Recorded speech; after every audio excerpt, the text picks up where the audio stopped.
Leung. Mr. President, I ask the question on behalf of Dr. Honorable Tan Yue-heng. It is learned that Hong Kong is very rich in intangible cultural heritage, ICH, with its first ICH inventory of Hong Kong covering 480 items, and the first representative list of ICH of Hong Kong covering a total of 20 items. In this connection, will the government inform this council first regarding the safeguarding, promotion, and transmission of ICH of the work recently done by the government and the government's subsequent planning for that? Second, as their views that the transmission of ICH items is very important, whether the government has carried out relevant work to nurture young ICH bearers. If so, whether it has assessed the effectiveness of such work. And third, whether it has considered integrating the current frontier artificial intelligence technology, metaverse technology, etc., with the promotion and safeguarding of ICH. Secretary for Culture, Sports and Tourism.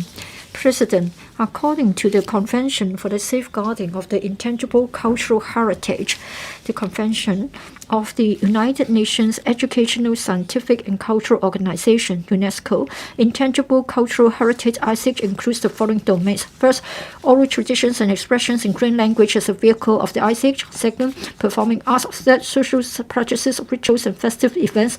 Fourth, knowledge and practice concerning nature and the universe. And fifth, traditional craftsmanship. Based on the convention, the government announced that the first ICH inventory of Hong Kong covering 480 items in 2014 and the first representative list of ICH of Hong Kong with 20 items in 2017. 12 of the items in the list have been successfully inscribed onto the national list of ICH. Among these, Cantonese opera has been further inscribed onto UNESCO's representative list of the intangible cultural heritage of humanity, making it a world-class ICH item. The government will continue to follow up on the updating of the representative list of ICH of Hong Kong and the ICH inventory of Hong Kong, and has planned to announce the updated lists by the end of 2024. In response to Dr. Honorable Tang's three-part question, my replies are as follows. First, the government attaches great importance to the safeguarding, transmission, promotion of Hong Kong's ICH, strives to raise the public awareness of ICH by encouraging community participation to enable the culture and tradition of Hong Kong to be preserved, passed on, and developed. We encourage and promote the community's participation in the safeguarding, research, education, promotion, and transmission of ICH, and support the transmission work of local bearers and organizations.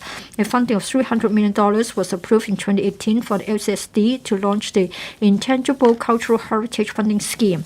Up to now, a total of 92 projects have already been supported with a total grant of around $85 million. The funded projects include traditional festive events, research and publications, education activities, public programs, and transmission and training programs.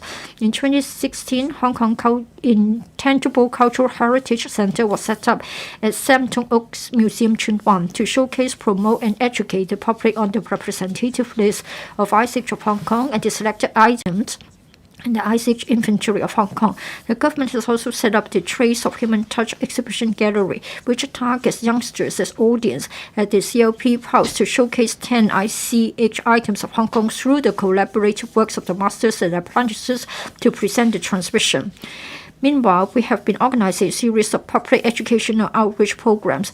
The programs include Fun in ICH series and ICH Fun Days, which let the public explore Hong Kong's ICH from different perspectives. Meet the Masters series, which invite ICH bearers to demonstrate the skills ICH domain, ICH puppetry shows, and mobile ICH, targeting students in the programs under ICH for All, specially arranged for persons with disabilities. We'll continue to organize public educational outreach programs and further engage the public to enable the continuous preservation, continuity, and development of ICH. Second, through the ICH funding scheme, the government provides support for the local bearers and bearer organizations to transmit ICH and train the younger generation to become future bearers. Among the funded projects in the past 3 years, 16 are related to transmission of ICH by bearers or their organizations. For example, tracing the legacy and the origin of the Cantonese narrative Nanyin, Hang Hao Traditional Hacker and Unicorn Dance Conservation Project, training and promotion of Hacker Xiu Dance, in Heritage Hong Kong Porcelain Paintings Guang Cai, traditional craftsmanship, transmission of paper crafting technique, and the courses on Hong Kong traditional paper crafting arts. As of the first quarter of 2023, 338 training sessions with over 2,000 participants have been completed. Many of these participants are students and young people. These programs can stimulate young people's interest in ICH and help to identify young people with potential to continue their studies and practices in the field of ICH, enabling them to organize the core techniques and accumulating experiences to become new ICH bearers. Will further enhance the support for local ICH bearers and bearer organization under the funding scheme to train up the ICH practitioners with a view to promoting the transmission of ICH items, in particular 20 items on the representative list. Third, in recent years, we have been using digital technology to facilitate the promotion and recording on ICH. The exhibition, 300 Years of Hakka Kung Fu, Digital Vision of its Legacy and Future, held at Hong Kong Heritage Museum in 2016. The essence of traditional martial arts was displayed through 3D multimedia technology. The movement of a martial arts practitioner was captured using 3D motion capture technology to interpret and record the forms of Kung Fu accurately. This makes it easier for the audience to understand and grasp the essence of martial arts in addition to effectively preserving the forms of martial arts. The Intangible Cultural Heritage Office is also showcasing a 360-degree virtual reality video under the section ICH Online on its webpage. The videos capture ICH items like Hang Hao Fire Dragon Dance in Mid-Autumn Festival and Tai O Dragon Boat Water Parade falling within the domain of social practices, rituals, and festive events, as well as the bamboo theater building technique falling within the domain of traditional craftsmanship. The videos allow the audience to experience and understand the rituals of the festive events and the exquisite craftsmanship of bamboo theater through first-person perspective. In addition, through the ICH funding scheme, LCSD has supported the 3 Yilan Festivals Research, Transmission and Promotion Project of Hong Kong Shi Yan University to develop its Virtual Museum of Yilan Festival. The Virtual Museum of Yilan Festival is an example of application of metaverse technology, showcasing the traditional culture in the form of a metaverse with a 360-degree panoramic view of Yilan Festival in 8K Ultra HD. Audience can use computers or VR headsets to access the virtual museum free of charge and create their own avatars for experiencing the festive event in virtual space created by the concept of the metaverse. The ICH has already launched an online ICH database in 2018 to digitize the 480 items on the inventory in phases. It is expected to be completed by 2025. Professor Lau Chi-Pang. Thank you, President. ICH is the crystallization of our traditional wisdom, which should be promoted. Our modern society develops rapidly. A lot of traditional wisdom has been changed as a result of the advancement of technology. Now, we have got new faces to our ICH, like in the case of Changshan, as well as paper crafting. So, are you trying to combine technology and ICH? Secretary, thank you, President. I think we know that for the transmission of ICH, it is an important part of safeguarding ICH. For some ICH items, some of them are dynamic and alive. It's not a matter of keeping it in the museum. In other words, they are still a living item being preserved and developed in the community while absorbing new elements all the time while being transmitted from generation to generation. As to the question asked by Professor Lau, whether we will incorporate innovative elements as well as technology. Well, indeed we will. For the bearers and the bearer organizations, they have given consideration to the latest development in the society, as well as the technologies available that can bring about innovative ideas so that the ICH item can be preserved. We can keep the traditions while at the same time we can move with the times. And this is the broad direction that we will adopt. Of course, we have got funding schemes, so encourage the ICH bearers and organizations to join hands in exploring this direction. There are a large number of items. I don't think we can have a single model that can suit all the ICH items. But for each and every ICH item, well, we welcome proposals from bearers. In fact, they can take the initiative to have discussion with us as to how we can promote and educate the public about the ICH items.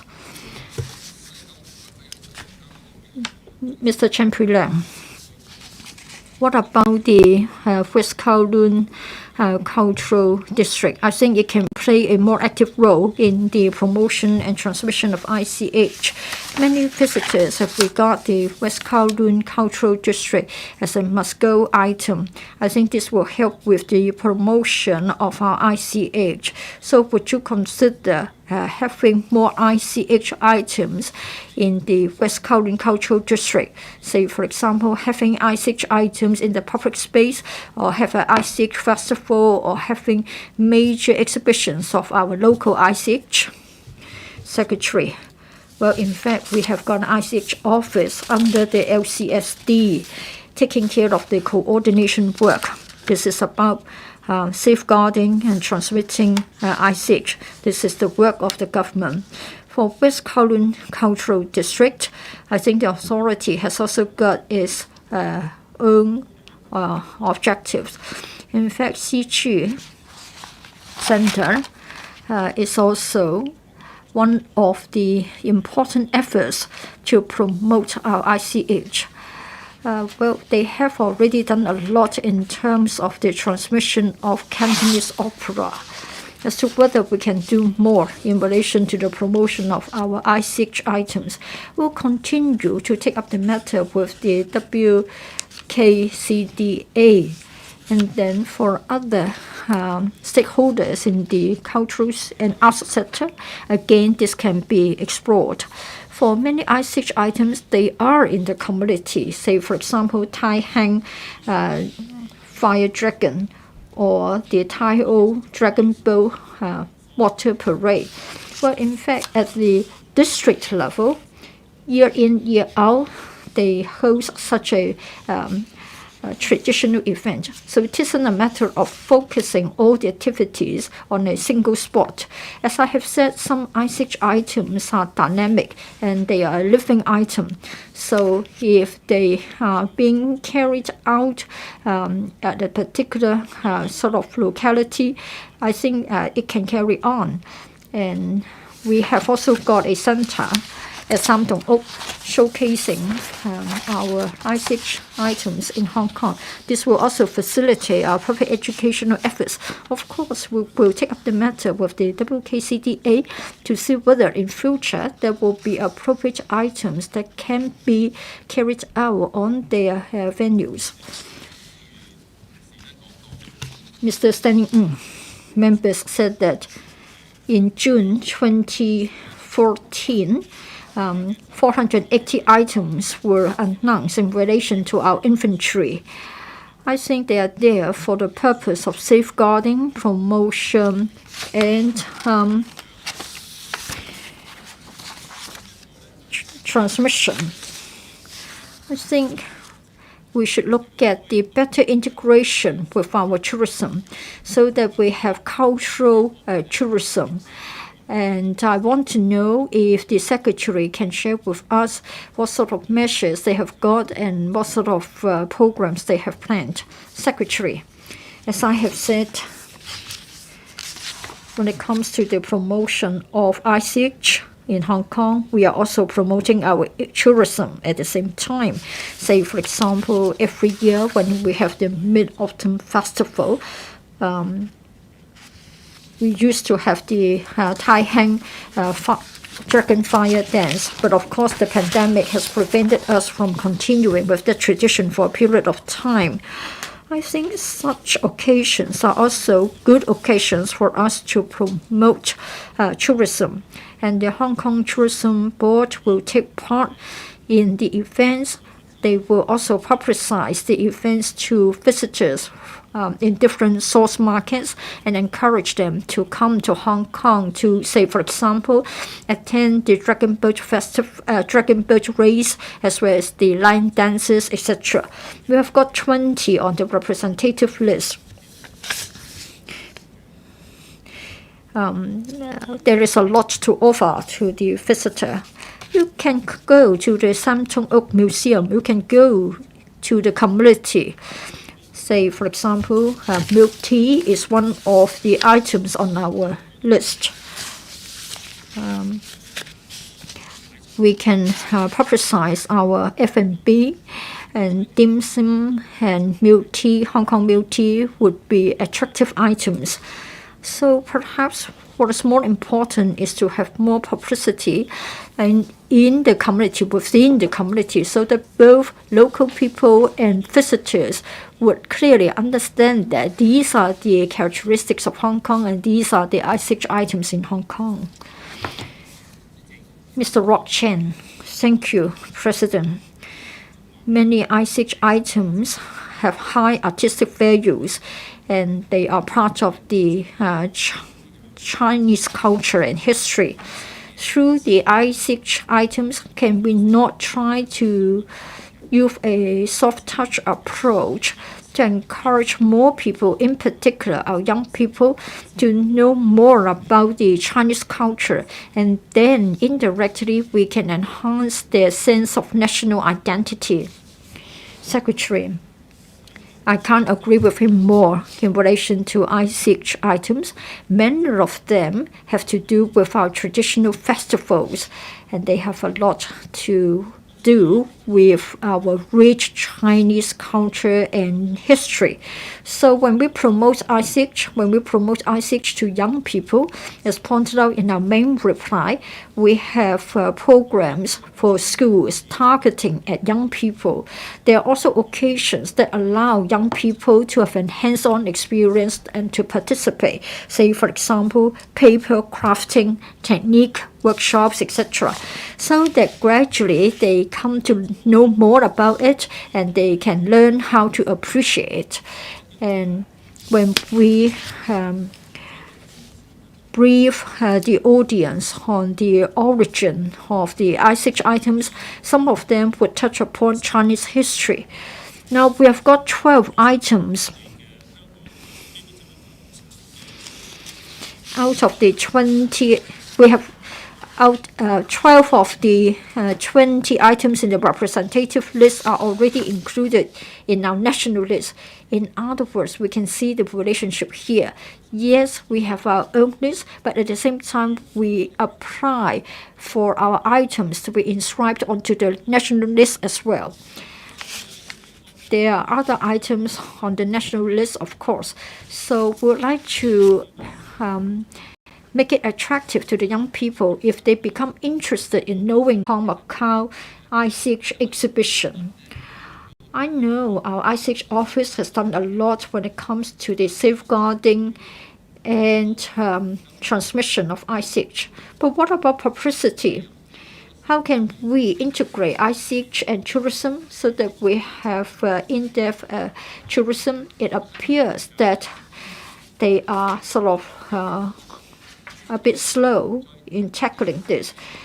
Secretary, can you tell us as to how we can learn from the experience of the national government in integrating the two? Secretary, I agree with Mr. Yu when it comes to promotion and public education. I think we should be more proactive, and there is a lot of room for further enhancement. Looking back, it was in year 2014 that we first announced the 480 items in our inventory. And then in the year 2017, it was only in that year that we had the representative list of ICH of Hong Kong announced. So in the beginning, we spent a lot of time to collate our information concerning the ICH. We had committees, we have public consultation exercises. We have 480 items in the inventory and then 20 items on the representative list. Since 2006, we have had the ICH Center, and recently we have another sort of exhibition hosted at a former CLP venue. Of course, we could have been more proactive. We could have moved more quickly. Personally speaking, I believe that there are many Hong Kong ICH items that are of high appreciative value, and I think we should all go out to safeguard them. And some of them can be promoted to our mainland visitors. When they come here, they can also be encouraged to have a look of our ICH. ICH items in Hong Kong aren't just about Chinese culture. We have also got elements of the Western culture incorporated into some of our ICH items. As Mr. Yu has suggested, we will step up our publicity for visitors, and will also have more public education locally so that we can identify even more representative ICH items. Thank you. Question to Mr. Andrew Lam. Thank you, President. The State Council Institutional Reform Plan, which was deliberated at the first session of the 14th National People's Congress, proposes the establishment of a National Data Bureau, which shall be responsible for, amongst others, coordinating and advancing the construction of the basic system of data, coordinating the integration, sharing, development, and utilization of data resources, and advancing the planning and construction of digital China, digital economy, and digital society. In addition, the Chief Executive proposed in the 2022 policy address the development of Hong Kong into a smart city, and stated the government would explore with the mainland the arrangements for the flow of data from the mainland to Hong Kong to jointly promote the coordinated development of smart cities in the Guangdong, Hong Kong, Macau Greater Bay Area. In this connection, will the government inform this council, first, to develop Hong Kong into a smart city, whether it will set up a big data bureau to be coordinated by the government, or transform the Census and Statistics Department into a big data bureau? If so, of the details, if not, the reasons for that. Second, of the current state of data interchange between the government and the mainland authorities, as well as what the future is expected to hold. Third, given that the development of a smart city requires the collection, linkage, storage, and analysis of data, some people worry the personal data privacy ordinance cannot keep pace with the times, whether the government will review the ordinance to support the development of a smart city. If so, of the details, if not, the reasons for that. Secretary for Innovation, Technology, and Industry. President, digitalization is an inexorable trend in driving high-quality economic development and a smart city for Hong Kong. The government has put in place various policies and measures to strengthen the consolidation, application, opening up, and sharing of data among different bureaus and departments.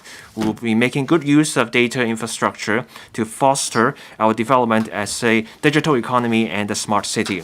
Having consulted the Constitutional and Mainland Affairs Bureau, I give my reply to Mr. Lam's question as follows.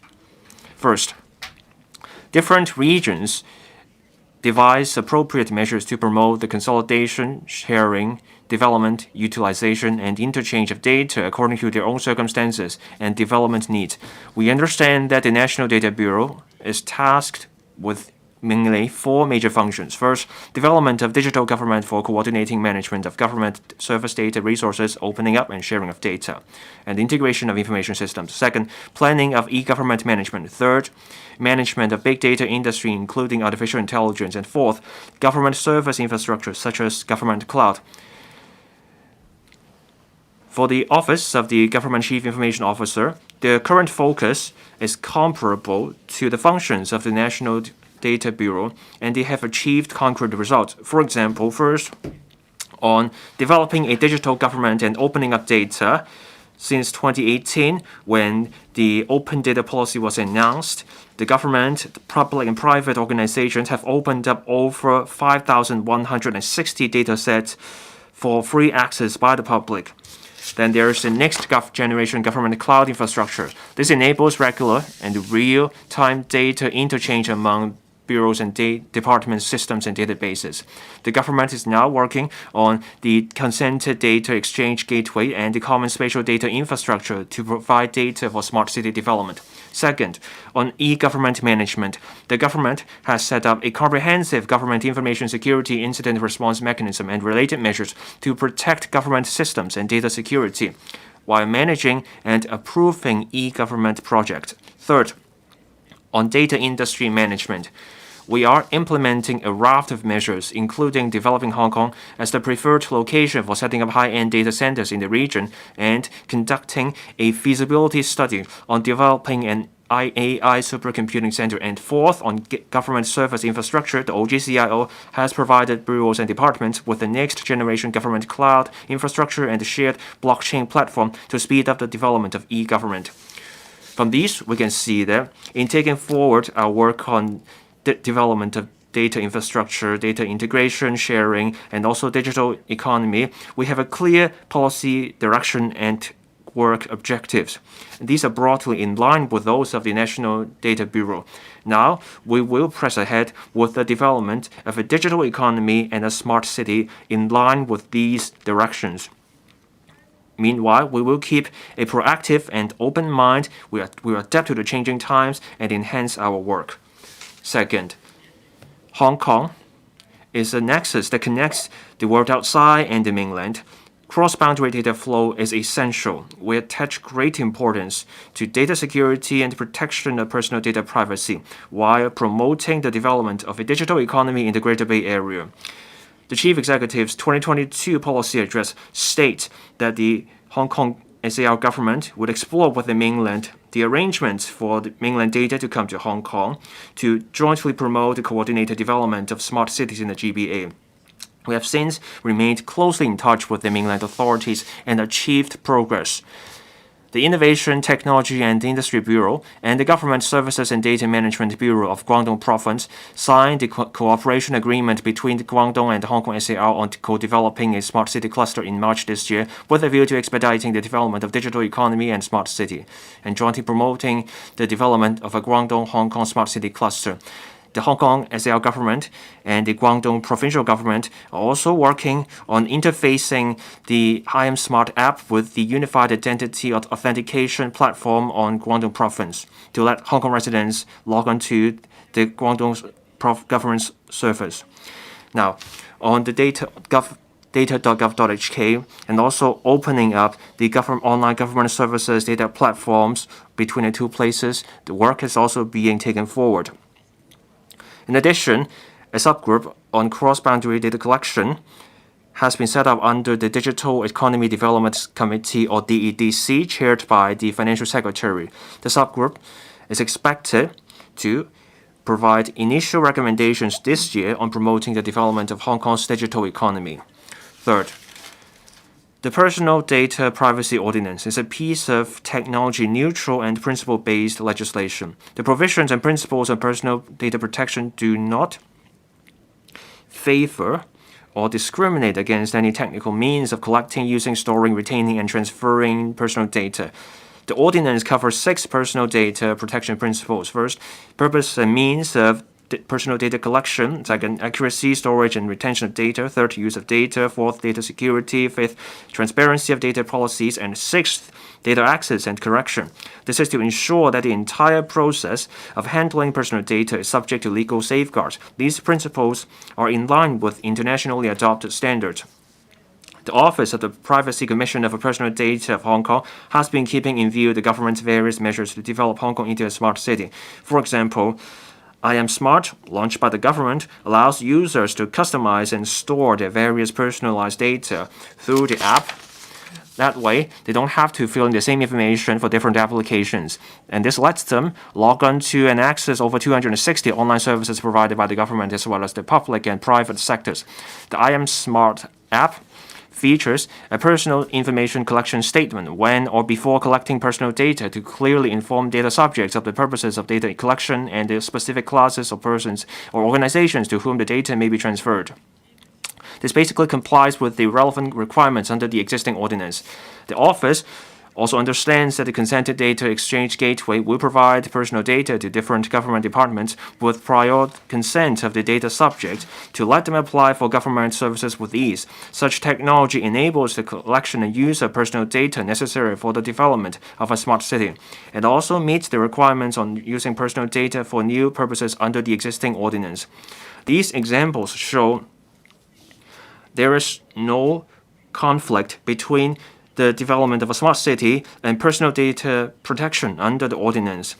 the government and the office understand that the PDPO needs to keep pace with the changing times to provide appropriate protection for personal data while contributing to the development of innovation and technology. The government and the office will actively learn from the experience of other jurisdictions in promoting innovation with regard to the handling personal data, including the study of relevant legal provisions and the administrative measures. Mr. Andrew Lam. Thank you, President. First, I thank the Secretary for taking this nuanced approach in his reply on whether a big data bureau will be set up or not.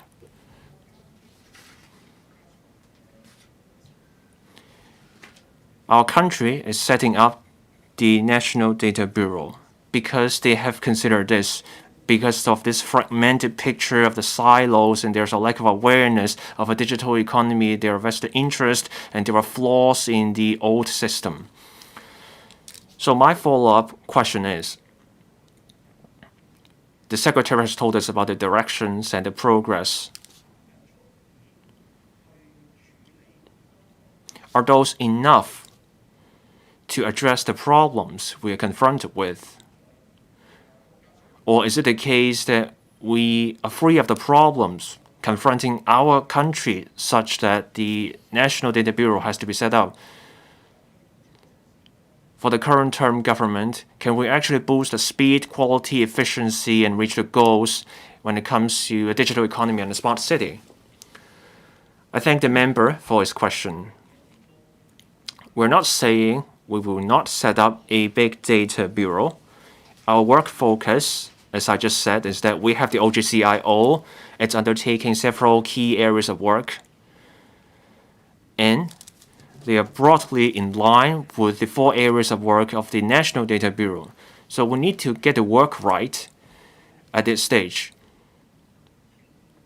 But then, as times change, circumstances change, we will be reviewing our existing policies and launch new measures to meet future challenges. This is to say, on the question of setting up a big data bureau, we keep an open mind. Mr. Sunny Tan. President, I'm pleased to see that there were 2 smart city blueprints in 2017 and 2020. More than 100 measures are covered. Will the Hong Kong government work with the several research institutes, the Productivity Council, Science Park, Cyberport, etc., on several key landmark smart city projects? That way, we can promote Hong Kong as an international INT center. On the other hand, we can also show our people that there is convenience that will come from a smart city development. Secretary, I thank the member for his question. On smart city development, the government has been driving concrete measures. For example, in the budget this year, we can see that for the Cyberport, there will be more than $200 million in support. This is to support the development of tech startups in smart living. This year, we will give $500 million to Cyberport. There will be a matching mechanism to speed up the digitalization of Hong Kong on these areas, on like catering, retail. We try to strengthen the work, say, on digital payment and other digital initiatives. Now, but one leading project is to develop a smart government, and that means I am smart. We want to have single portal access to government services. Our goal remains to have this single portal access to all government services by 2025. Mr. Paul Tse.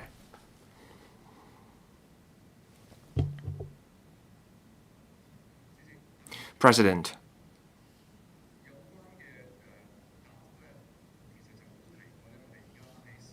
in this reply, we can see that in March this year, we entered into a cooperation agreement between the Guangdong and Hong Kong SAR on developing a smart city cluster.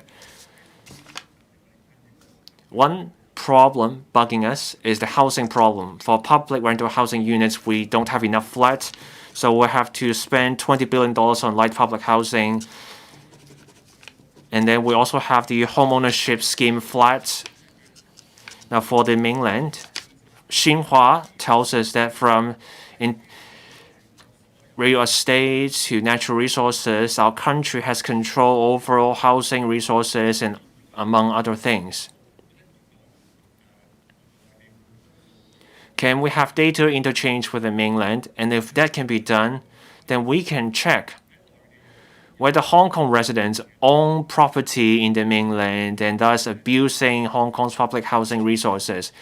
The Secretary may not be an expert in this area, but will the government consider trying to get this done? At least set up a data interchange between Hong Kong and the Guangdong province to prevent and curb the serious abuse of public housing units. Secretary. To provide greater convenience for residents of the GBA, on cross-boundary government services, the Hong Kong SAR government is working with the Guangdong authorities on the interfacing, mutual recognition, interchange, mutual access of e-government services. One of these things is promoting the use of IM Smart and interfacing it with the unified identity authentication platform of Guangdong province so that Hong Kong residents can use IM Smart and log onto the Guangdong government service network to access the government services there. Earlier, the SAR government entered into this agreement on smart city clusters with the Guangdong government. We have learned from Guangdong's experience in data interchange and sharing. We're working on the consented data exchange gateway. Doing that will help promote data interchange within the government, and that will mean better services for people. Mr. Michael Tin. Thank you, President. Secretary, we're talking about smart city. Now, under the 14th Five-Year Plan, there is support for Hong Kong to develop into international INT center. We're talking about technology here, AI. That will also mean a boost to GDP and more government revenue. Now, on prosperity and stability, will stability come as a matter of course after prosperity? We will have many mainland tech firms come here in the future. There will be mainland talent to Hong Kong. We will be making a lot of money. And we will also be helping small and micro firms from the mainland. We will help them go global. We will benefit in the process. But then, we want prosperity and stability. To get there, we need to help Hong Kong's young people be part of this process, and that's the top priority. We have maybe 2 or 3 elite from the 10 young people in INT. But what about the rest? They don't take an interest in technology. They may be interested in culture, sports. But those people in those areas will need AI to do better. So when mainland firms come here, and then for the non-elite, for those who are not high flyers among the young people, can they take part in the work of these firms in artificial intelligence? They take an interest in other parts of the economy. I want to find out about what happens to them. I thank the member for his question.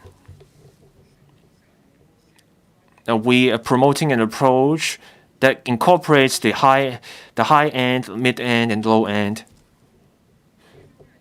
or rather the upstream, midstream, and downstream. We want to provide new growth points for the Hong Kong economy.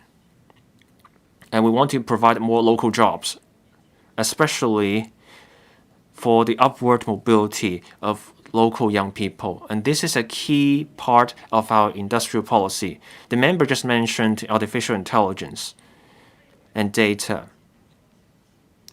They will be one of the key areas for our future development. In our future development, there will be mainland and overseas firms coming to Hong Kong. One key criterion we will look at is whether they will create local jobs or whether they will help with the local employment situation. That's a key consideration for us. We have launched a range of measures, help for local tech startups, and also other talent policies. These are targeted at our local young people to promote their development here. Dr. So Chang-wing.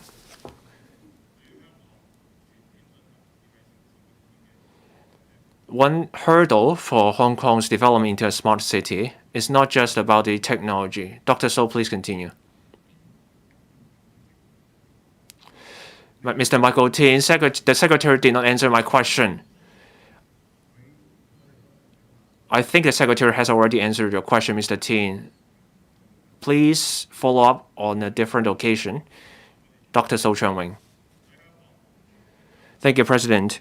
Well, for Hong Kong's development into a smart city, the hurdle is not technology itself, but what's behind the technology.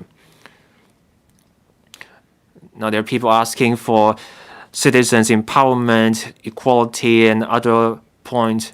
There's also arguments about a change in the social contract. Now, as we were exploring options about the smart city and providing a better life for people, we will need to get the data real time, and there has to be storage and sharing of people's data. So my question is, in balancing development needs and protecting personal privacy, there's a conflict. What will the government do in terms of policies and effective measures to address that conflict? Secretary, I thank the member for his question. As we promote the development of industries, data is a key part. We want to have open data, and we also consider protecting data protection. We need the two to go hand in hand. You need protection to have open data. A robust data protection system can actually help foster the opening up of data. So we consider the two at the same time. In Hong Kong, we have a range of measures. Let's look at what we're working on. The Personal Data Privacy Ordinance. There are principles under the ordinance. Now, as we look at personal data, we need the consent of the data subject. Otherwise, that data cannot be used for a purpose that is not the one that we inform this data subject of at the time of collection. Now, we're also working on the consented data exchange gateway. The relevant departments has to get the consent of the data subject, and it's only then the data can be shared with different departments. That way, the applicant does not have to fill in the same information over and over. That's how the people can enjoy the convenience. For I Am Smart, for example, we'll get the advice of the office, the personal commissioner for the privacy data before going ahead. Question 3, Mr. Stephen Ho. Thank you, President. There are views that the situation of some members of the public releasing animals casually, including releasing animals into suitable habitats, such as well as releasing aggressive alien or crossbred species, have not improved over the years, raising doubts that the existing legislation cannot achieve any deterrent effect.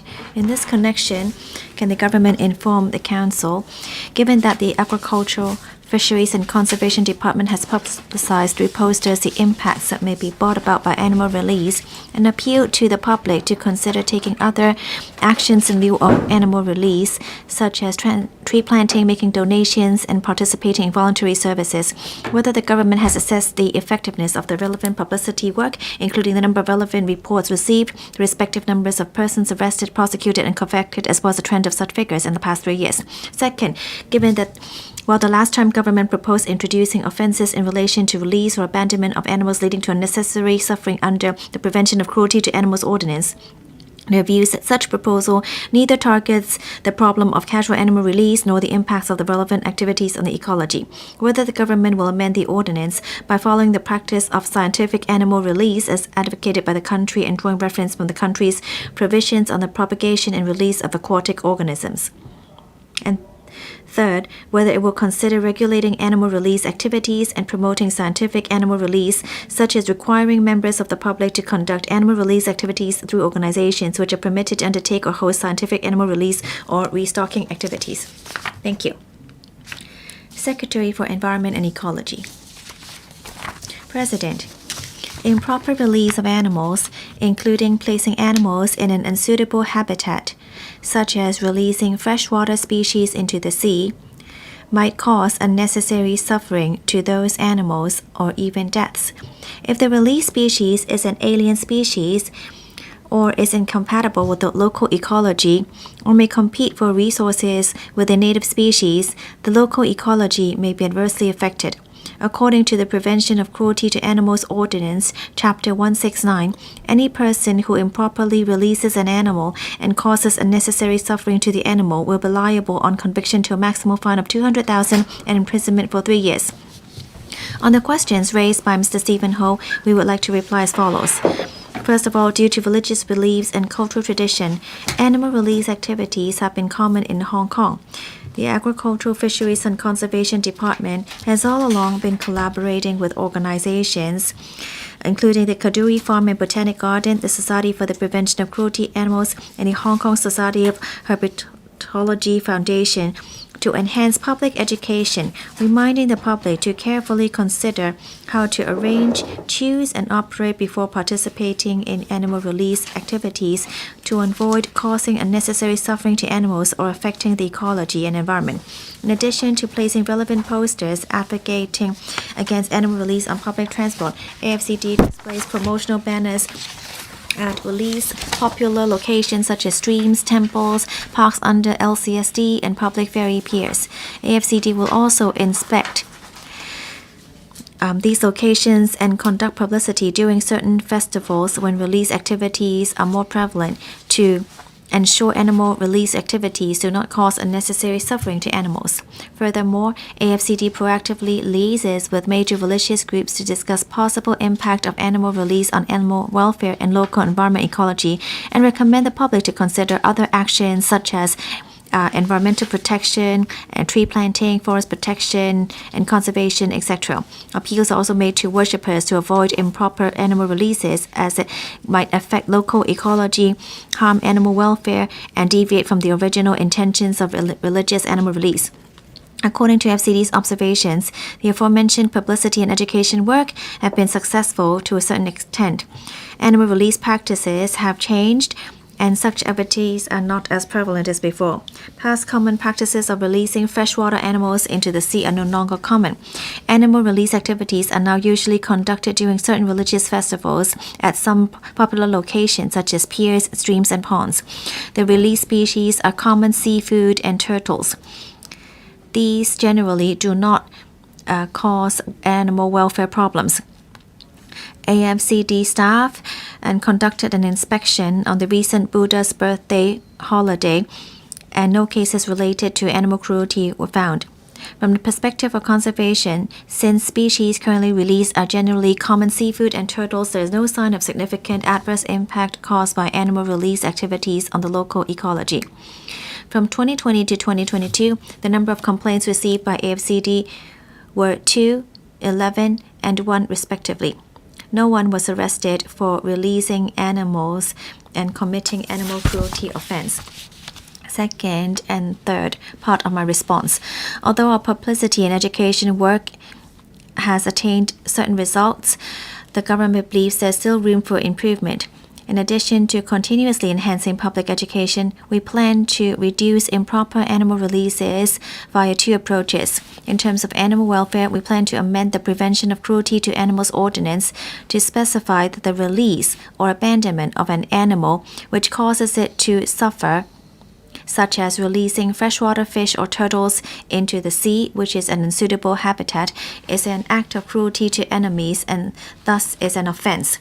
We also plan to raise penalties regarding cruelty acts to increase the deterrent effect. We are now pressing ahead with the preparation work for amending the ordinance and expect that the proposed legislative amendments can be submitted to the LegCo for deliberation around the end of this year or early next year. On the other hand, we plan to further reduce traditional animal releases through promoting scientific restocking on a trial basis. Restocking refers to the releasing of aquatic species in the sea and rivers, including adult fish and fish fry or even other species. This type of scientific restocking exercise can enhance fisheries resources and improve the marine and riverine environment.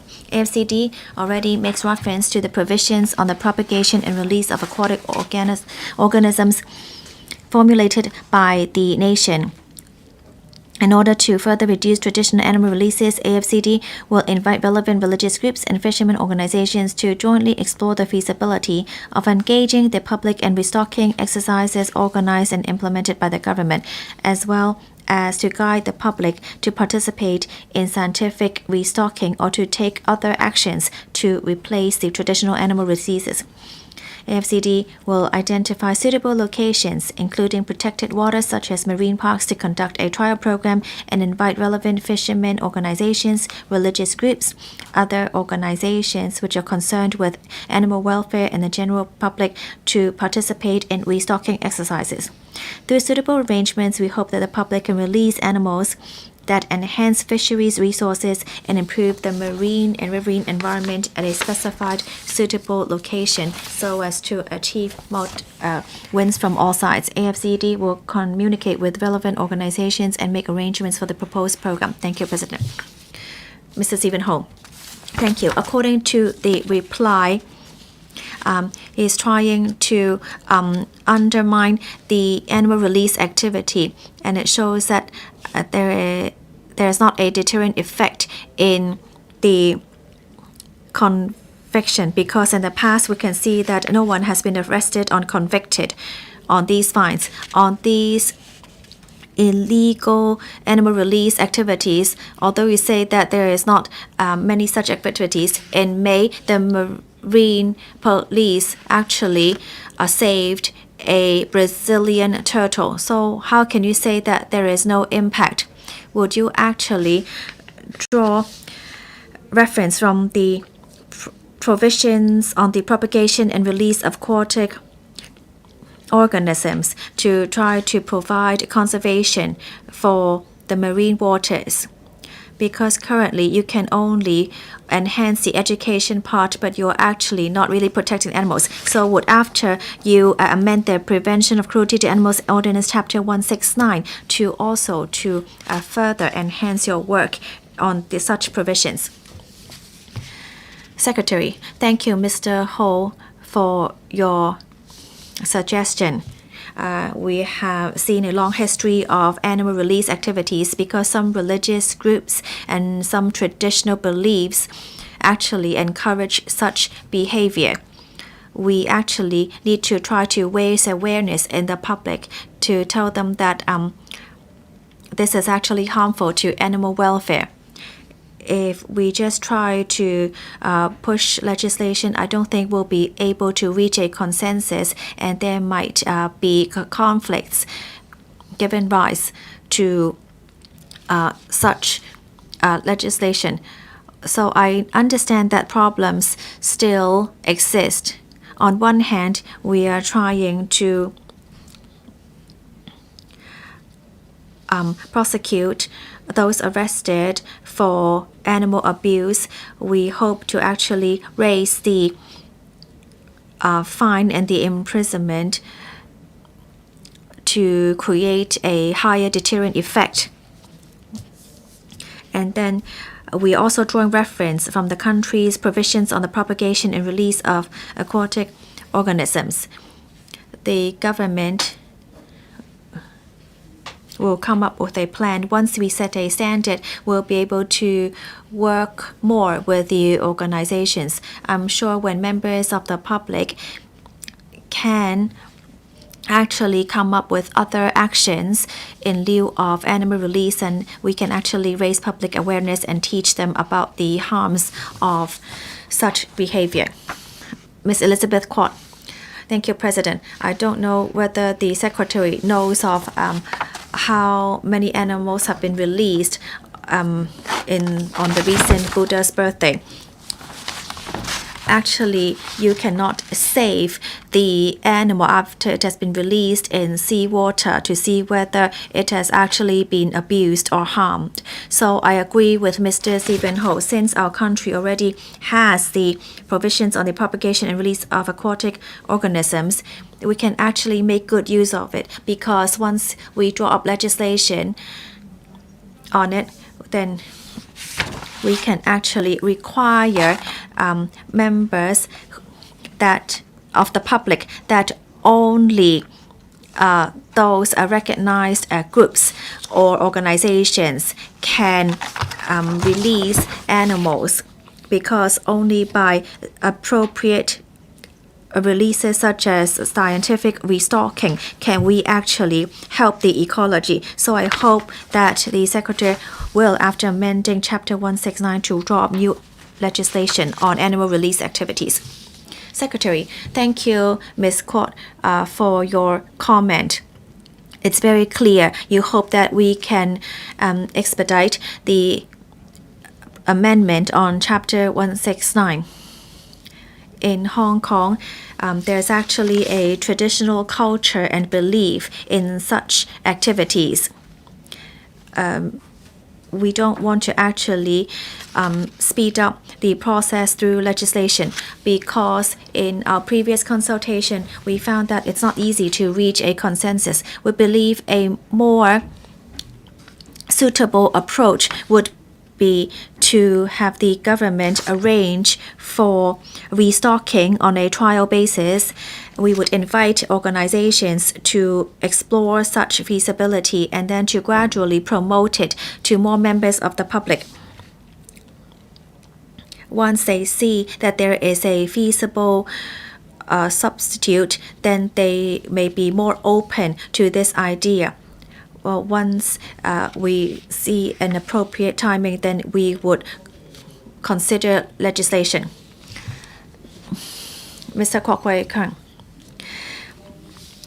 It seems that the administration will draw reference from the provisions on the propagation and release of aquatic organisms. But some members of the public, when they walk past a wet market or find that there is actually fish from the fishermen boats, they would just purchase all the animals and then just release them into the water. As Mr. Ho said, there is actually an impact on the ecology. The administration seems to find that there is no obvious impact on the local ecology at the moment. What we are concerned about is that when you see an impact, it will be too late. You will need to invest more resources into resolving the issue. Why can't you try to put a stop at the start? Secretary, on whether animal release in water will have an impact on the local ecology is something I am very concerned about. Therefore, I would discuss this with the AFC. They have also asked for specific examples. In the past, some people have raised that when you actually release some species that actually are harmful to other animals, such as the sturgeon, then it is a sort of aggressive species, but then it actually does not have a huge impact on the seawater because it is only for a short-lived, and there would not be a huge impact. And we see usually people releasing common seafood and turtles. And then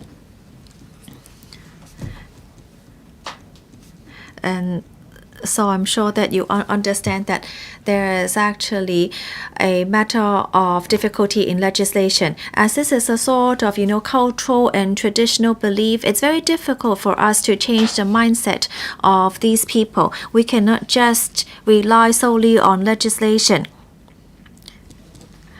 to resolve the problem. Therefore, we would first focus on working together on promotion with the organizations and the religious groups, and so that when there are other options, then they would choose to do that instead of just releasing animals into the water.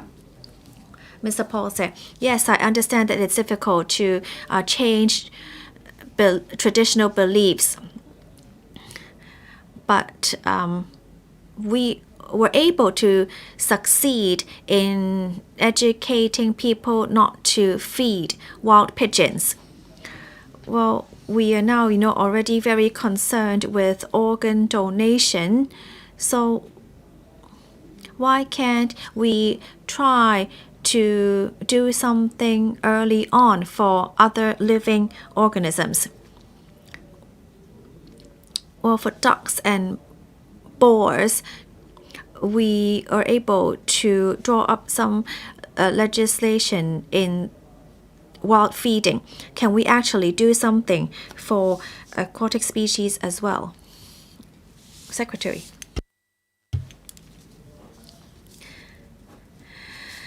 Thank you, Mr. Tse, for your question. As I said earlier,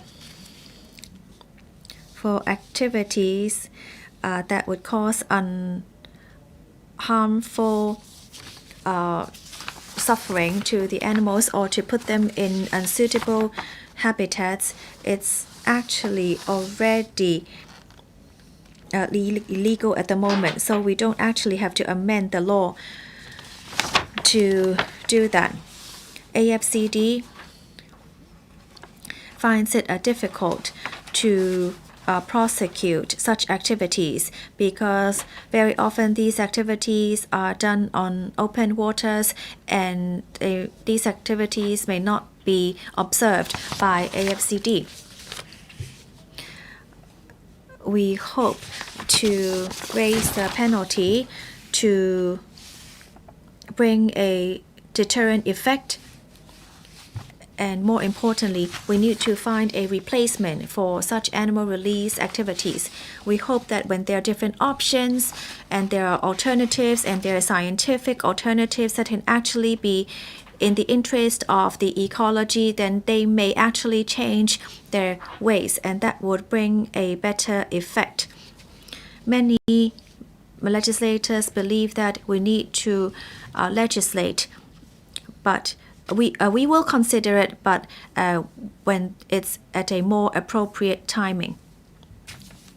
Mr. Chen Pen. Thank you, President. Or the government does not know when these animal release activities are carried out or who are actually participating in such activities and what kind of animals are being released. We have seen a freshwater species being put in the sea. And these animals actually die after being released into the sea.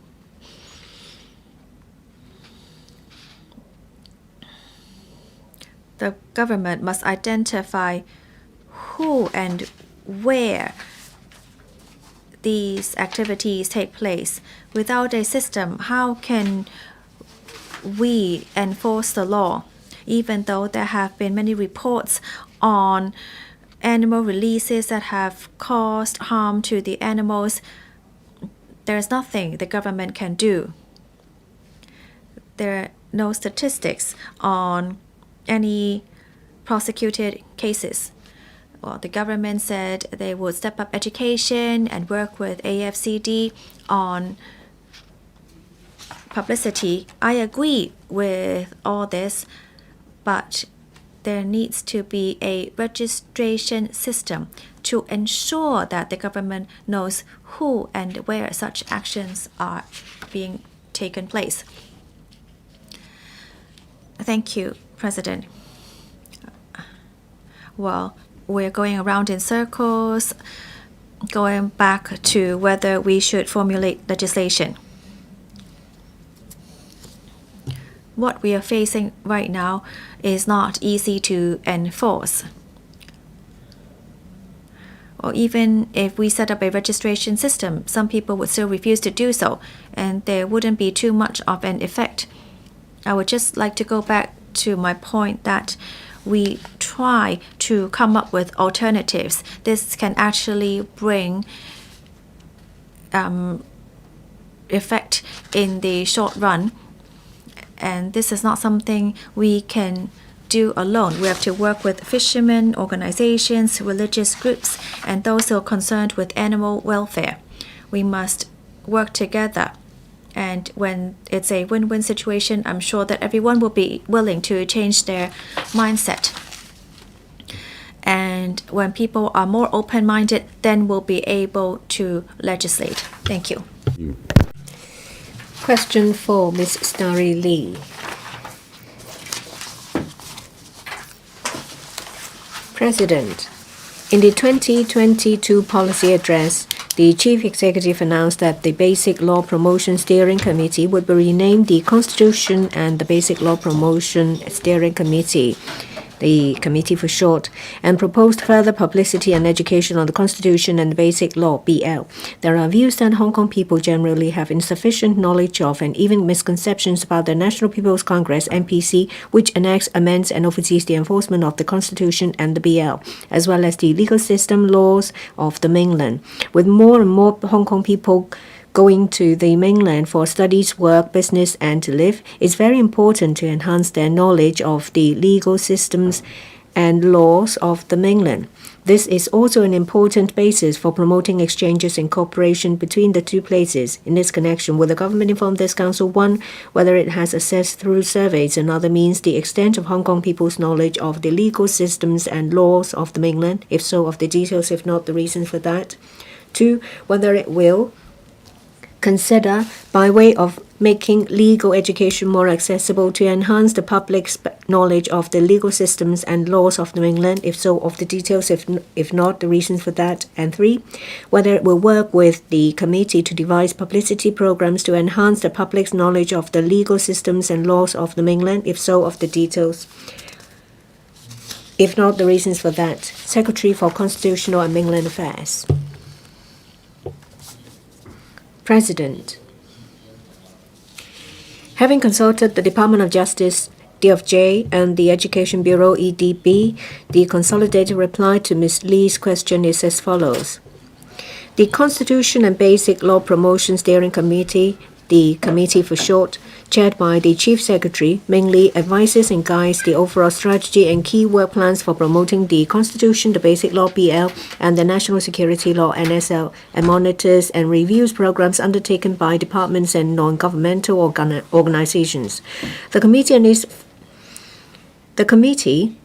and its 5 working groups organize diversified activities to promote the Constitution, the BL, and the NSL to target sectors of teachers and students, civil servants, young people, local communities, as well as the general public, to enhance their understanding and self-awareness to safeguard the constitutional order of the Hong Kong Special Administrative Region, Hong Kong SAR, to ensure the full and faithful implementation of the one country, two systems principle. Promotion and publicity include the Constitution Day seminar, television and radio programs such as Root and Origin, the Constitution, Talk About Basic Law with Photo, and Basic Law Daily, training courses on the Constitution and the BL for teachers and civil servants, roving exhibitions and quizzes at district and schools on the Constitution and the Basic Law. To strengthen the rule of law education at the community level, in February 2023, the DOJ established the Steering Committee on Rule of Law Education, chaired by the Secretary for Justice, to coordinate the promotion of the rule of law. That includes the launch of a new Rule of Law Education Train the Leaders program, TTL program, to strengthen education and training and to promote correct information on the rule of law at the community level. The Steering Committee and the TTL program are key policy initiatives of the DOJ in the 2022 policy address. The DOJ and the Steering Committee are working on the preparation of the TTL program.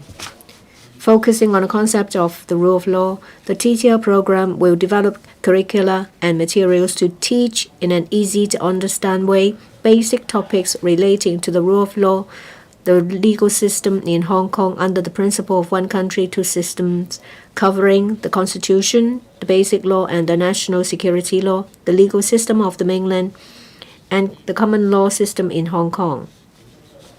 The TTL program trains community leaders from different sectors to enable them to disseminate correct information on the rule of law in their respective capacities. This is to promote in a comprehensive way the rule of law education. The DOJ will continue to collect views through the steering committee and various channels and will assess the effectiveness of the TTL program to better promote the rule of law. In addition, in order to enhance the knowledge of the country's legal and judicial system, socio-economic situation, and development directions by government councils and private practitioners, with the support of the Hong Kong and Macau Affairs Office of the State Council, the DOJ and Tsinghua University have jointly organized 4 series of the fundamental principles of Chinese law since 2020. Besides covering the national judicial system, civil, criminal, and administration law, etc., the training course also deepens understanding of the basic law and the national security law from the perspective of the Constitution and national security. Since 2015, the DOJ has been running the Mainland Summer Attachment Program for Hong Kong law students to enhance their understanding of the mainland legal system. DOJ's summer interns will be attached to legal, executive, or judicial organs or other organizations in the mainland. These include the Ministry of Foreign Affairs, the Ministry of Justice, the Supreme Court, People's Court, the Supreme People's Procuratorate, the Hong Kong and Macau Office, the China Council for the Promotion of International Trade, the China International Economic and Trade Arbitration Commission. It is an opportunity for Hong Kong law students to better understand the mainland legal system and broaden their horizons through first-hand experience. Besides, the Education Bureau has been supporting schools in promoting national education within and beyond this classroom with curriculum covering the Constitution, the National People's Congress, NPC, and the legal system of the mainland. So students will become good citizens who have a sense of nationhood, who respect the rule of law and abide by the law. For instance, the senior secondary school Citizenship and Social Development launched in the 2021 and 22 school year comprises 3 themes, namely Hong Kong under one country, 2 systems, our country since reform and opening up, interconnectedness and interdependence of the contemporary world. It is closely related to our country's development to enable students to develop better understanding and accurate understanding of our country's development, the constitutional order under the Constitution, and the basic law, the national security. There are also opportunities for them to study on the mainland to gain experience of our country's history and culture, current situation, geography, development, and achievements. With our government's commitment to further integrate into the development of a country, more Hong Kong people will go to the mainland to study, work, do business, and live. To help them better understand mainland policies and legislation, the mainland offices of the Hong Kong SAR have been disseminating information on mainland policies, laws and regulations, and social situations, and organizing trade seminars and business activities to keep Hong Kong's major industry and trade organizations, as well as Hong Kong people and enterprises on the mainland, informed. The information has also been uploaded onto the websites and social media platforms of the respective mainland offices. Besides, the practical guide for Hong Kong people living in the mainland produced by the mainland offices contains useful information on living in the mainland and other information such as the legal system and services on the mainland. The guide is available to the public through mainland offices' websites. At present, the SAR government has not conducted any research on the knowledge of Hong Kong citizens about mainland legislation. As mentioned above, the Hong Kong SAR government will strengthen the rule of law education in schools and in the community level to enhance public awareness and understanding of the rule of law, the Constitution, the basic law, and mainland laws and regulations. Thank you. Mrs. Dari Lee, President. I'm a delegate of the NPC, the National People's Congress, and we have been working very hard to promote the spirit of the two sessions and the 20th Party Congress. But we come across a lot of cases when people don't show an adequate understanding of mainland laws and systems. And there are sometimes misconceptions. However, we are very glad to hear that the Constitution and the Basic Law Promotion Steering Committee is organizing a series of promotional activities to further disseminate information about our country's systems and laws. But I'd like to ask, do you have any timetable? What scale of programs do you have in mind? Would you invite stakeholders or delegates of NPCs or CPPCCs, that is the Chinese People's Political Consultative Conference, to help? I'll defer to the Deputy Chief. I'll defer to the Deputy Secretary for Justice. Yes, we attach a lot of importance on the legal system in Hong Kong, and we also would like to cover the legal systems on the mainland as well. The Steering Committee on the Rule of Law Education has convened an education, and there are two working groups. One is on the design of curriculum, and the other one is in relation to coordination. For the first one, that is the one working on curriculum and teaching materials, we have Justice Chan Siu Hoi, a permanent judge of the Court of Final Appeal, to be involved. And the curriculum will cover mainland legal systems and laws. The second working group, that is the one on coordination, is chaired by Ms. Carmen Kan. One of the key areas of work of this working group is to recruit trainers and trainees. And I'm sure that they would target CPPCC and NPC delegates because they are important figures to connect Hong Kong and the mainland, and they're very familiar with the situation on the mainland. So we look forward to the delegates working with us to promote the understanding of mainland laws and systems. Before the end of the year, we strive to start these training programs. Mr. Kingsley Wong.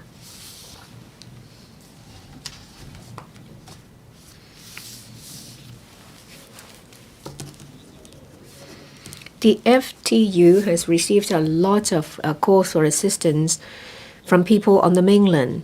I've handled a number of them. People don't understand about the difference between service apartments and residential apartments, and sometimes they've been misled by the intermediaries and ended up with the wrong purchase. Say, for example, they were said that it's a duplex, but in reality, the law doesn't allow a duplex, or when they thought they had bought a flat, they had purchased a service apartment. Commercial, they don't understand the difference between residential properties or commercial properties for residential purpose. So how do you help them? By enhancing the general knowledge of lives on the mainland so that they can better protect their own rights. Secretary, and I'd like to thank the member for his question. With more integration between Hong Kong and the mainland,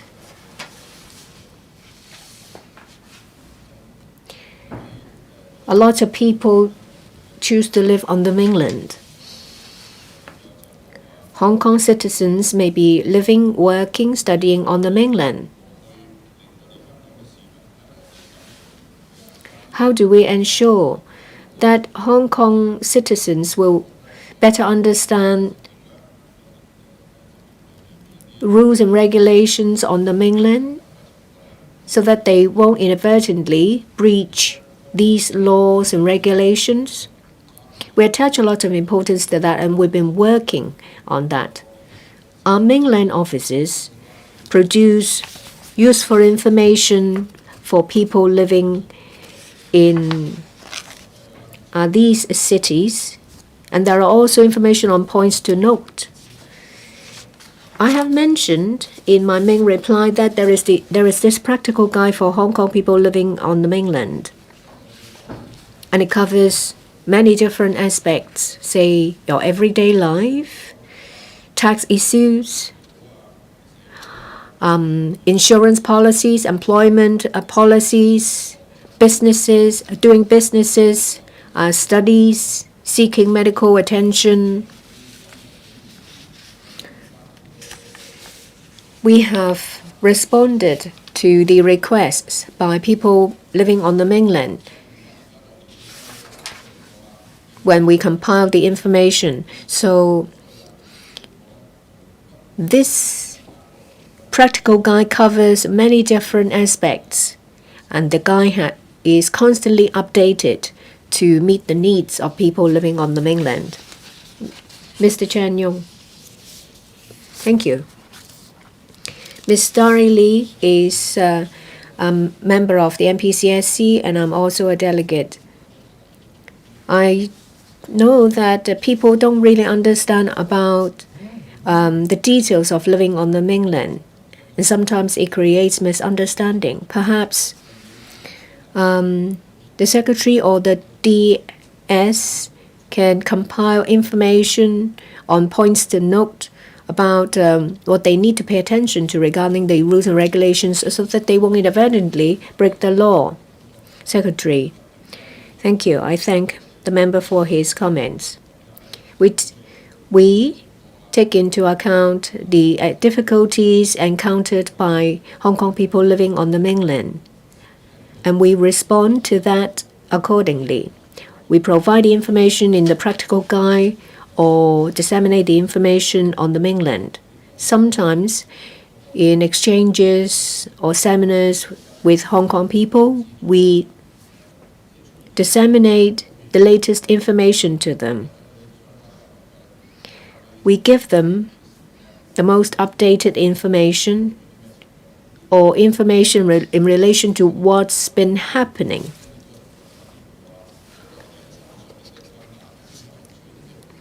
If Hong Kong people encounter difficulties or if they need assistance, we will forward their cases to mainland authorities. And we at the same time try to get facilitating measures to help Hong Kong people on the mainland. Ms. Priscilla Leung, I thank the Secretary for the work they put in, and I see that there is a better understanding of the Basic Law and the Constitution. President Xi on the 1st of July talked about constitutional order, an important term. State leaders in the two sessions also talk about constitutional order. So apart from the Constitution, the Basic Law, the National Security Law, and there is also the operation of the two sessions. We now see a system of constitution compliance, and on top of that, there is the registration system. All these have been extensively promoted on the mainland. So regarding the articles of the Basic Law, the Constitution, the role of the NPC, the MPCSC, the central government, or the registration system, they have not been mentioned too frequently, but they are important. So in the promotion of Constitution and the Basic Law, would you include the 30 organizations in Annex 2? They are also responsible for forming the election committee. And I would assist in the promotion of the constitutional order as mentioned so frequently on different occasions. Secretary, I thank the member for her question. We are an inalienable part of our country. It is our duty to understand our country. We will work very hard to enhance understanding of our country by Hong Kong people. That includes the constitutional order, the organizational structure of our country. It also covers the basic law, the constitutional order, as I said, and the constitution. So on top of the work we have put in, covering the constitution, the basic law, and the national security law, during the 20th Party Congress and the 2 sessions, we have done a lot of promotional work. We've organized seminars. We have engaged the RTHK to produce special programs covering our country's situations. Say, the NPC, the composition of the 2 sessions, their respective functions.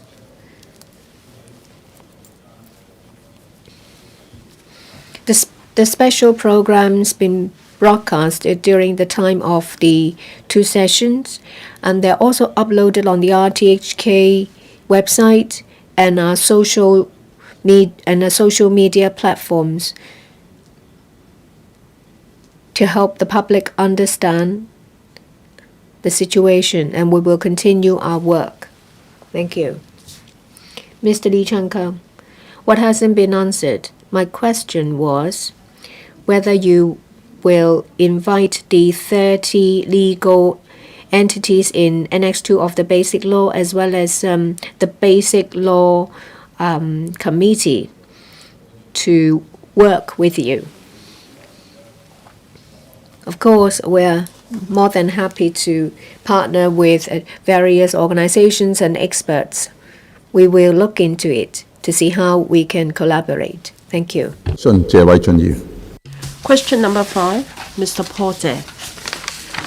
President, it is learned that regarding the special 100% loan guarantee or special loan provided by the government to assist small and medium enterprises, some members of the public have queried cases involving suspected unreasonable rejection of applications by the lending banks and the Hong Kong MC Insurance Limited, or Hong Kong MCI, which have left the application with no way of seeking redress. Some applicants have pointed out that some lending banks have allegedly gone back on their works by first telling them that the applications have been successfully approved, and even claiming that based on their good records of loan repayment, the banks can increase the amount of loan, thus spurring the applicants to recruit a large number of staff and make expansion arrangements.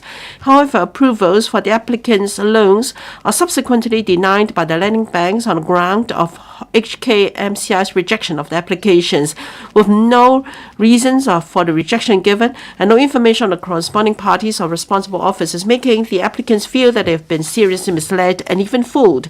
In this connection, will the government inform this council one of the assistance that the government can provide in respect of the aforesaid situation involving rejection of applications by lending banks or HKMCI, especially those applications initially approved and subsequently rejected when the corresponding parties cannot be identified, whether it can assist the applicants in contacting the lending banks concerned and HKMCI to find out the reasons for rejection and put in place a review or appeal mechanism similar to that for the consumption voucher scheme and the employment support scheme. 2 of the number of cases expressing dissatisfaction with the vetting and approval situation, requesting for appeals or reviews received by the authorities since the launch of the special loan, whether follow-up actions have been taken, and 3, whether it is assisted if the aforesaid situation involving applications suspected of being initially approved but subsequently rejected will go against the good intention of the local banks and the government to assist SMEs in tiding over difficulties and harm the government's popularity. Secretary for Commerce and Economic Development. I thank Mr. Zhe for his question and allowing the government to explain the situation to the Council. The SME Financing Guarantee Scheme, SFGS, was launched in January 2021 by the government to help businesses obtain commercial loans by providing loan guarantee through the SFGS. To assist enterprises hard hit by the epidemic to cope with cash flow problems, the government launched in April 2020 the special 100% guarantee product under the SFGS to provide low-interest concessionary loans to small and medium enterprises. and has subsequently rolled out several rounds of enhancement measures. The maximum loan amount per enterprise has been raised 3 times from initially the total of 6 months of employee wages and rents to currently the total of 27 months of employee wages and rents, subject to the ceiling of $9 million. To alleviate the cash flow burden of borrowing enterprises, the maximum repayment period has also been extended thrice from originally 3 years to currently 10 years. HKMCI is responsible for administering the SFGC. Participating lending institutions verify the eligibility of enterprises with their professional expertise, judgment, and due diligence, and submit the verified applications to HKMCI for final assessment and approval. The government's consolidated reply to the 3 parts of the question is set out below. HKMCI has not tightened the eligibility criteria for enterprises since the launch of the product.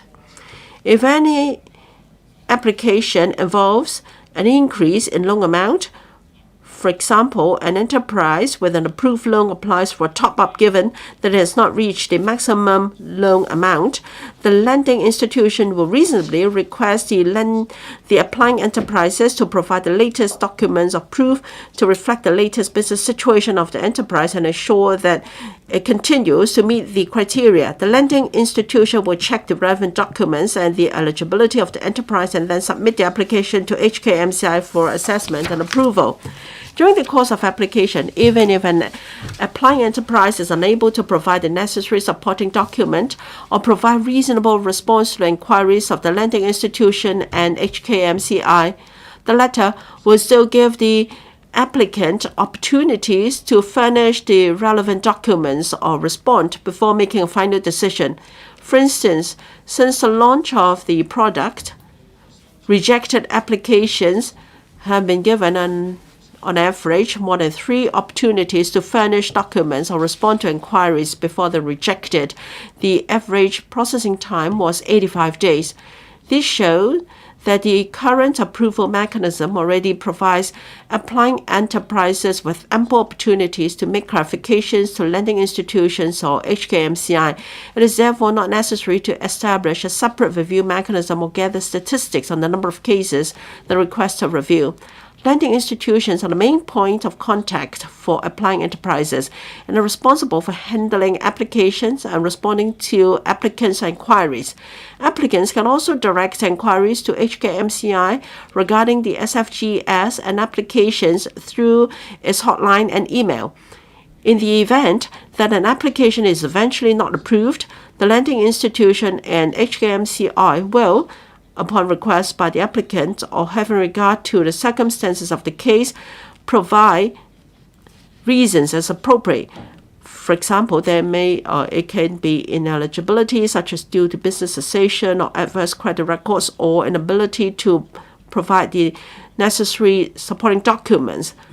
Although it may not be possible to provide a specific explanation in certain situations, for example, in suspicious cases that are subject to investigation, the product has been enhanced several times in the past 3 years to benefit more enterprises. These enhancements have been well received by the trade and recognized by the business sector and SMEs. From the launch of the product in April 2020 to end April 2023, 62,031 applications have been approved, involving $126.42 billion of loans benefiting over 36,000 enterprises, among which over 25,000 approved applications involved an increase in loan amount. This shows that the scheme and the enhancement measures are effective and useful. A total of 375 applications were rejected, accounting for only 0.6% of the applications received. Hong Kong's economy is clearly improving. Having said so, the government is mindful that it takes time for SMEs to regain momentum on the way to recovery and has therefore announced the extension of the application period of SFGS from end June 2023 to end March 2024 to give more time for SMEs to secure a firm footing. The government will continue to closely monitor the number of applications and the operation of the scheme and review its effectiveness. Mr. Jie, let me declare interest. I'm a beneficiary of the scheme and also a non-executive director of HKMCI.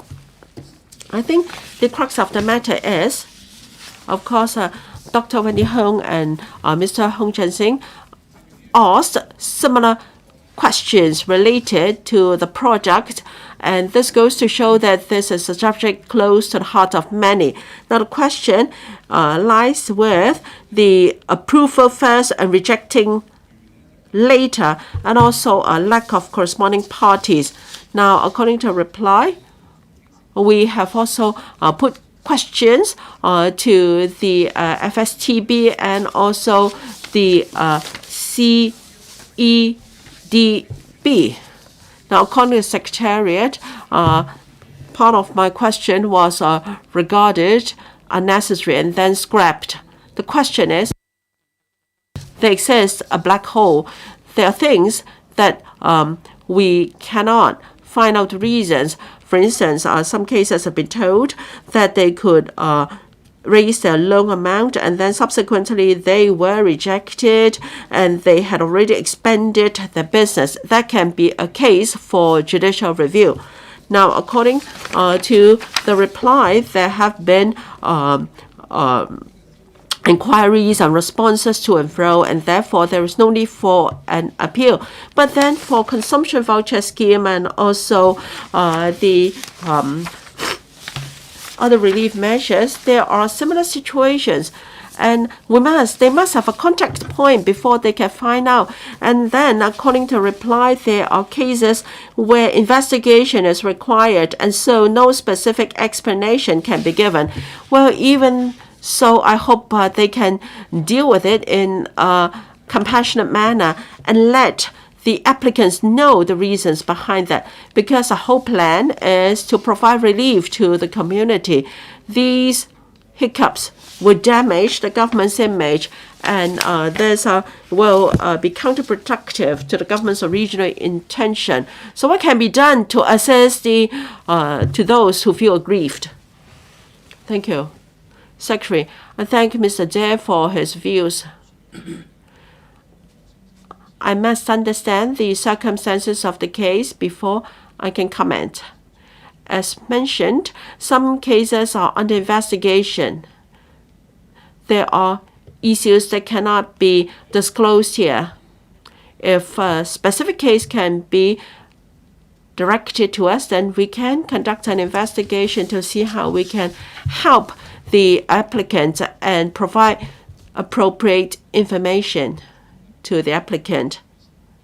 The lending institutions are just intermediaries. The final approving authority is the HKMCI. There is no ruling out that misinformation was given to individual applicants by staff of lending institutions. As said, HKMCI has got a hotline and email to address inquiries from applying enterprises. And if there are cases where HKMCI has not followed or met their requirements, I'm happy to have these cases so that we can serve these enterprises better. Dr. Kennedy Wong. Thank you. With regard to the special 100% guarantee product, 60,000 SMEs, many of which are importing and exporting enterprises. It has provided cash flow needed by these enterprises. I'd like to ask the Secretary whether there is information on the average approving time of these applications, because the time is of essence when it comes to liquidity. Secretary, thank you. According to our statistics, provided that all supporting documents are available and the eligibility criteria are met, then 5 working days are required for approval. Some cases may require a longer processing time because cases may differ, and in some cases the documents are not sufficient and there may be time required for submission of documents. Generally speaking, if all supporting documents are available, it takes about 5 working days for a case to be approved. Mr. Chen Channing, I'd like to declare interest. I am a consultant to a financial institution. As mentioned by the Secretary's reply, the product is approved by the HKMCI, and lending institutions are only responsible for forwarding documents to HKMCIs. Lending institutions are not party to making the lending decision. The purpose of the scheme is to provide relief to enterprises that have cash flow problem in paying wages and rents, and therefore to avoid closures. Now, the scheme is not to help these enterprises to expand their business. In the question, it is mentioned that some applicants have been given the undertaking from banks that they can take out a higher loan in order to expand their business. This goes against the regional intention of the scheme. Now, after the scheme has been in operation for a while,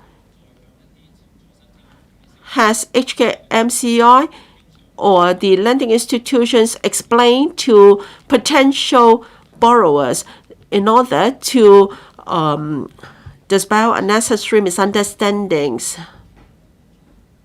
Thank you, Secretary. In most cases of rejection, only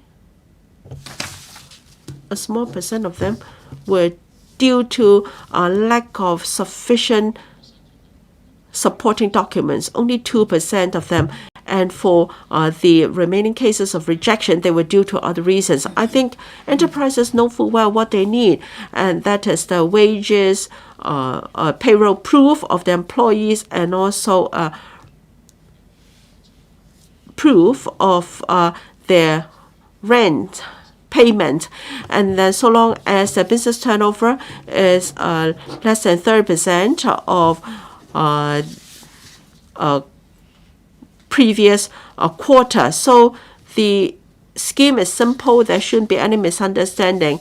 And there's been continuous dialogue with applying enterprises during the process. So I believe the process has been smooth.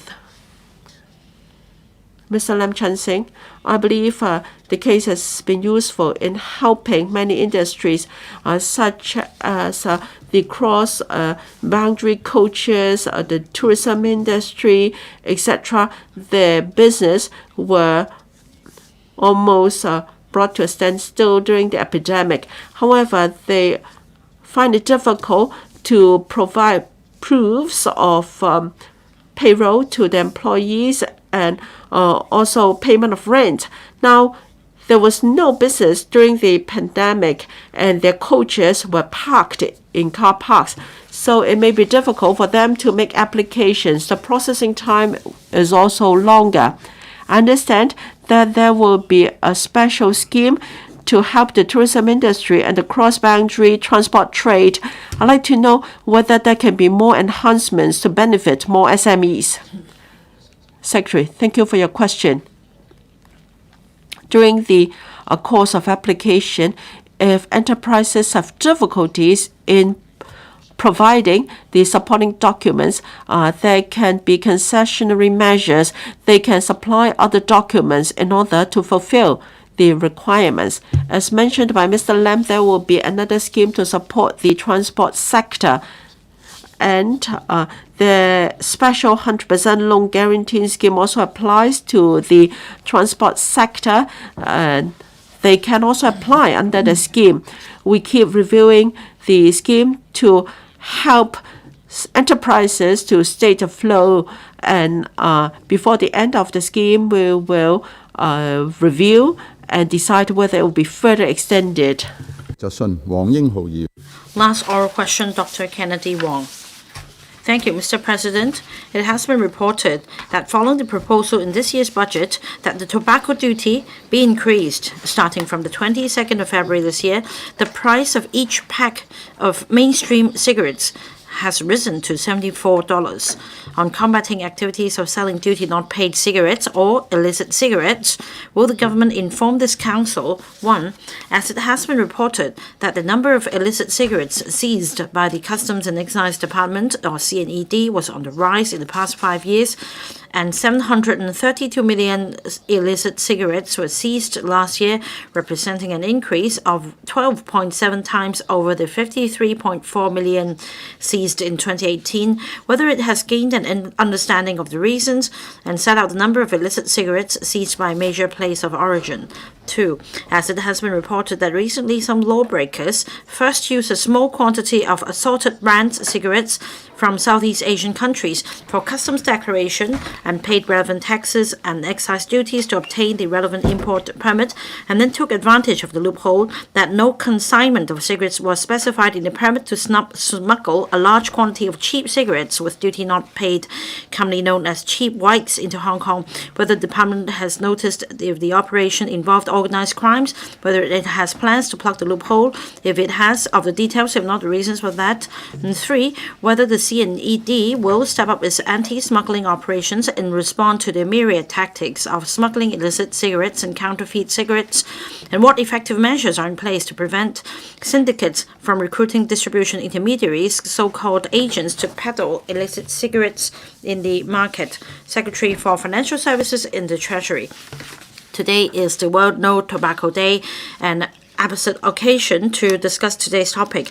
Our statistics indicate that the smoking prevalence rate in Hong Kong has dropped continuously from 23.3% in the early 1980s to 9.5% in 2021.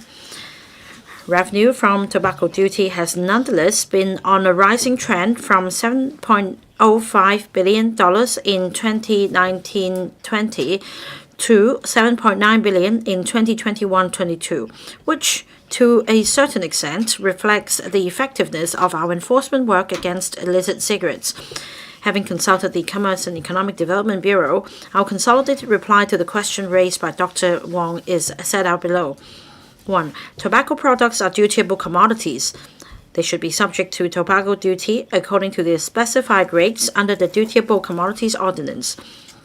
The Hong Kong Customs and Excise Department CNE is committed to combating smuggling and trading activities of illicit cigarettes and step up efforts to combat the illicit cigarettes on different fronts to protect government revenue.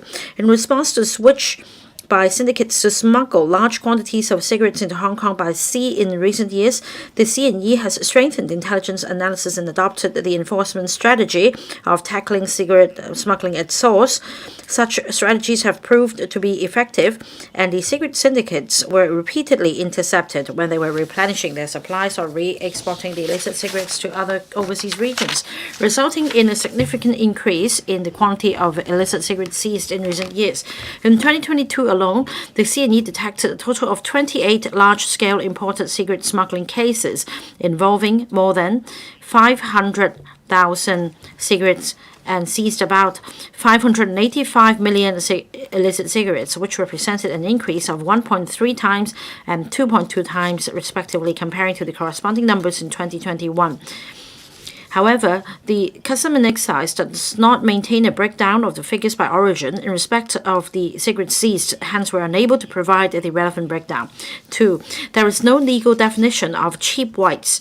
In the industry, cheap whites generally refer to cigarette brands that are not popularly recognizable in the market. Their packaging is no different from ordinary duty-paid cigarettes, including the health warnings. Illicit cigarette syndicates may pass off illicit cigarettes for sale at retail level as duty-paid cigarettes, which are covered by permits. The CNE department has been closely monitoring the latest development in the market to strengthen intelligence gathering and investigate into the sale of cigarettes at abnormal prices, even lower than the tobacco duty of $50.12 per pack of cigarettes. Whenever retailers are found to be selling duty not paid cigarettes, the Custom and Excise Department will take resolute enforcement actions, regardless of whether the cheap whites are involved. In order to step up enforcement action against illicit cigarette activities at the retail level, the department has been keeping a close watch on technology supplied by other regions to identify the source and flow of cigarettes and to verify the duty status. Field visits to other regions and experience sharing with mainland and overseas law enforcement agencies are also arranged to study the effectiveness of measures and policies. The CNE is actively exploring feasible options that can be applied to Hong Kong. Besides, given that most cigarette smuggling activities involve syndicates, CNE Department will continue to strengthen intelligence analysis and cooperate with the mainland and overseas law enforcement agencies to crack down on them. Apart from intercepting illicit cigarettes at various entry and exit points, the CNE Department is also committed to combating the storage, distribution, and peddling, including telephone ordering of illicit cigarettes. The department will continue to step up risk assessment and intelligence analysis and adopt a holistic enforcement strategy in combating the activities, namely intercepting smuggling in the upper stream, smashing storage in the midstream, and raiding peddling in the lower stream. In view of the increase in tobacco duty as announced in the budget, the department is monitoring the control points and the illicit cigarette activities closely and has strengthened intelligence exchange with mainland and overseas law enforcement agencies. At the same time, in response to the potential impact of the increase in tobacco duty, the CNE department has immediately deployed its internal resources in a flexible manner and mounted territory-wide large-scale special operations against illicit cigarettes. No counterfeit cigarettes were found by the CNE department in anti-illicit cigarettes operations in recent years. If the department suspects that any cigarettes seized or sold in the market are counterfeit, it will invite the relevant trademark owners to verify the situation and take immediate enforcement action if there is any breach of the law. Apart from proceeding with stringent law enforcement action, the CNE department will step up publicity and promotion activities with regard to newsstands and small-sized retail outlets operators to prevent them from falling foul of the law inadvertently. To promote the message of combating illicit cigarettes across different levels of the community, the department collaborates with government agencies and stakeholders from time to time and enhances publicity through holding talks, displaying poster banners. The Health Bureau will also launch a consultation document on tobacco control strategies in which certain enforcement arrangements will be reviewed. Thank you. Dr. Kennedy Wong. Thank you, Mr. President. In the Secretary's reply, it is silent on the questions raised by me, in particular point 2. According to the trade, some importers have been using an import permit purportedly for the purpose of importing a small quantity of cigarettes. But since this is not tied to the specific consignment of cigarettes, they abuse the system and smuggle a large quantity of cheap cigarettes, the duty of which are not paid. How are you going to tackle the situation or plug the loophole? Who will take the question, please? Secretary. Thank you, Mr. President. I'll try to take this question at the macro level, and then I will go into the specifics in relation to the tobacco control strategies and the operations by the CNE department. As mentioned in the main reply, in the past decade or so, the overall smoking prevalence rate in Hong Kong has dropped quite significantly. In terms of tobacco duty, we have been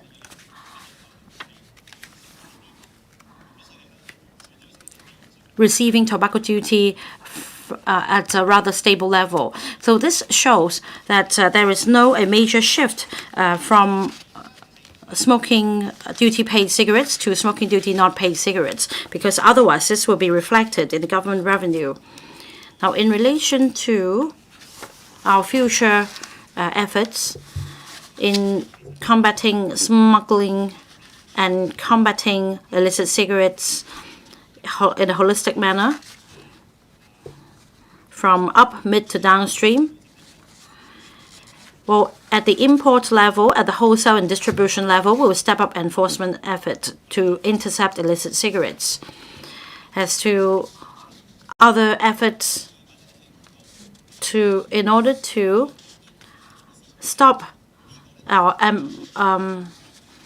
duty not paid cigarettes from entering our market, we do need to ramp up our effort. And the Customs and Excise Department has been sparing no effort in this regard. At the same time, reference is made to other countries to combat illicit cigarettes. For example, the World Health Organization and the World Customs Organization advocate certain strategies. For example, on each cigarette, a stamp label should be affixed. The source ID code should be provided on the packaging for tracing. Now, there are different strategies adopted by different places. We are in the process of reviewing these different strategies and see whether they can be applied to Hong Kong. That means whether this is a feasible option for us. We'll look into that. Now, to respond to Dr. Wong's question, in terms of the tobacco control strategies and the smoking prevalence rates in Hong Kong, it is evident that the smoking population is on the decline. This is evident in the tobacco duty received. That means that we have been taking appropriate action in preventing duty not paid cigarettes from entering our market for sale. At the same time, we also look into options and strategies used by other countries.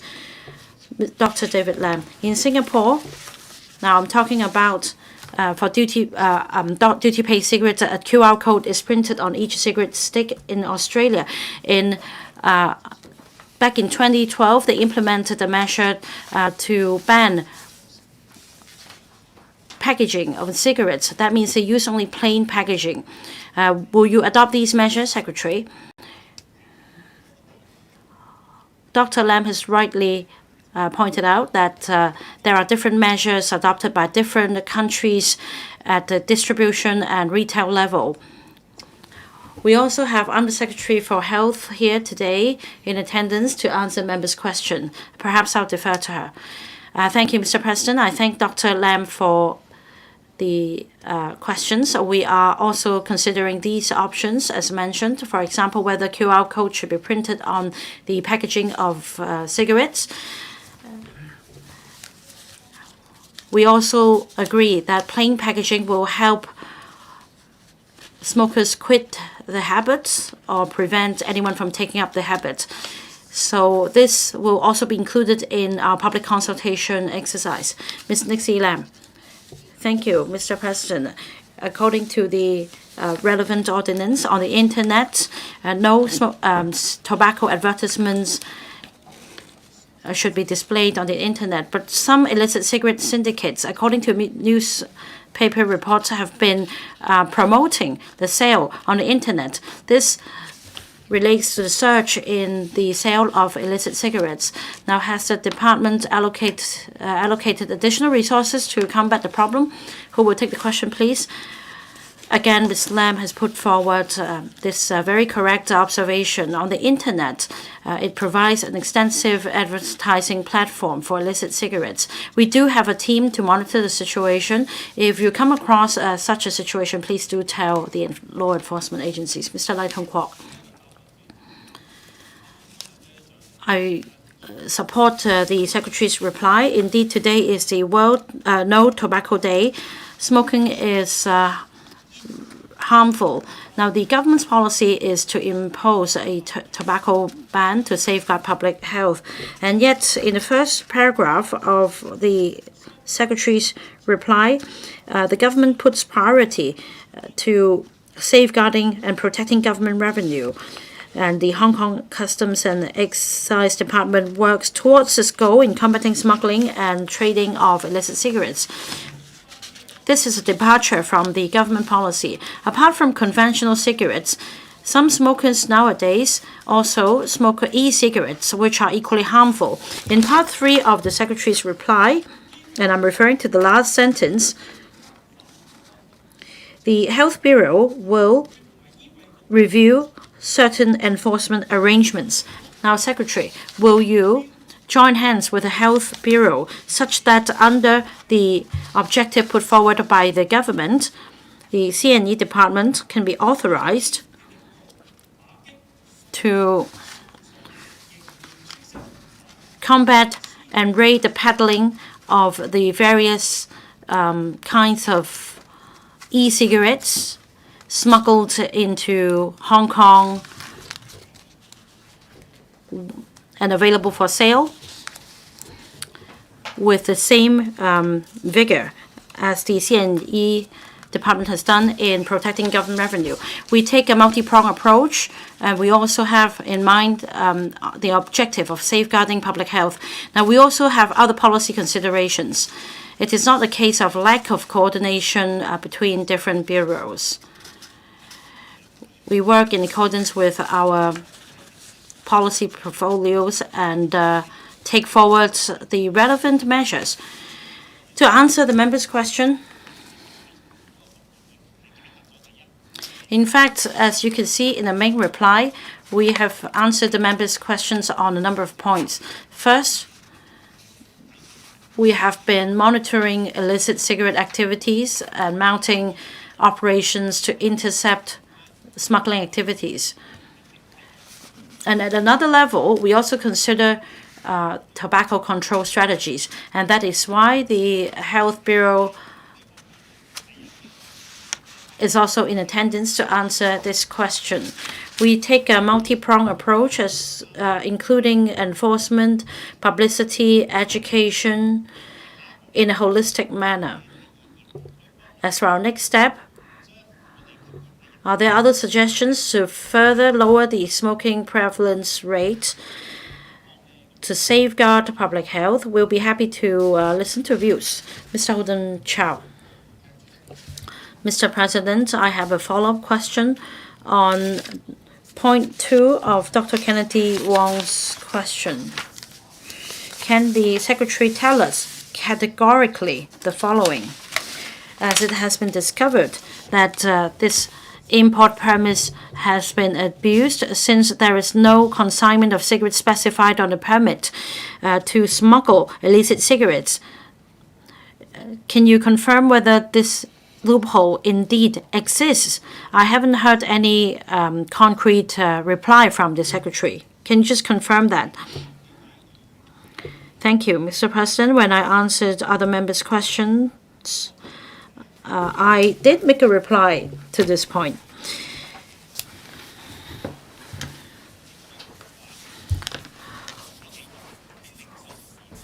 Apart from intercepting, smuggling, and raiding peddling at a retail level, there are different ways of selling cigarettes, such as cheap whites or illicit cigarettes. I have acknowledged that, and that is why it is important for the Customs and Excise Department to mount surveillance. But as I mentioned, we do have priorities on a number of fronts, including different strategies as to whether we need to trace the source of each and every cigarette stick. So in short, we don't rule out that this is happening, but it's a matter for us to decide whether we can find a feasible option for Hong Kong. Dr. David Lam. Dr. Lam, please clip the mic onto the lapel.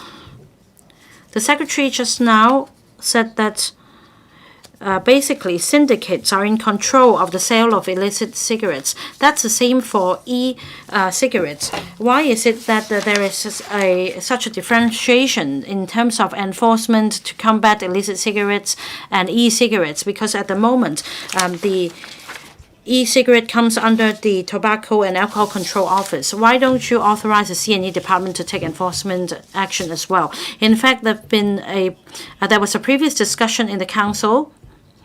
So basically, our stance remains the same. At this stage, there are certain difficulties and challenges to achieve that. But I'll be happy to take up this matter further with members. Ms. Nixie Lam, I'd like to put a further question to the Secretary about Southeast Asian countries. If this is prevalent in these countries as well, will there be any liaison with the counterparts in these countries in relation to illicit cigarettes and cheap whites? Will there be, say, exchange of intelligence so as to intercept smuggling at source? Secretary. Ms. Lam has pointed out very correctly that we do need to exchange intelligence to tackle the smuggling of illicit cigarettes at source. In 2022, the Customs and Excise Department exchanged intelligence with counterparts in other countries on 68 occasions and held 3 physical meetings on dutiable commodities. In 2022, in July, we also worked with the Japanese authorities and cracked down on a smuggling case. We seized 140,000 cigarettes totaling $380,000 with dutiable value standing at $270,000. We also conducted intelligence analysis and exchange with the Korean authorities and cracked down on another cross-border smuggling case. We seized over 1 million sticks of cigarettes totaling $3 million in value and $2.1 million of dutiable value. We will continue to step up efforts in enforcement actions, and at a macro level, as I have gone through with members, our colleagues are exploring different options. We will be mounting a consultation in due course. Government bills. First reading. Criminal Procedure Amendment Bill 2023.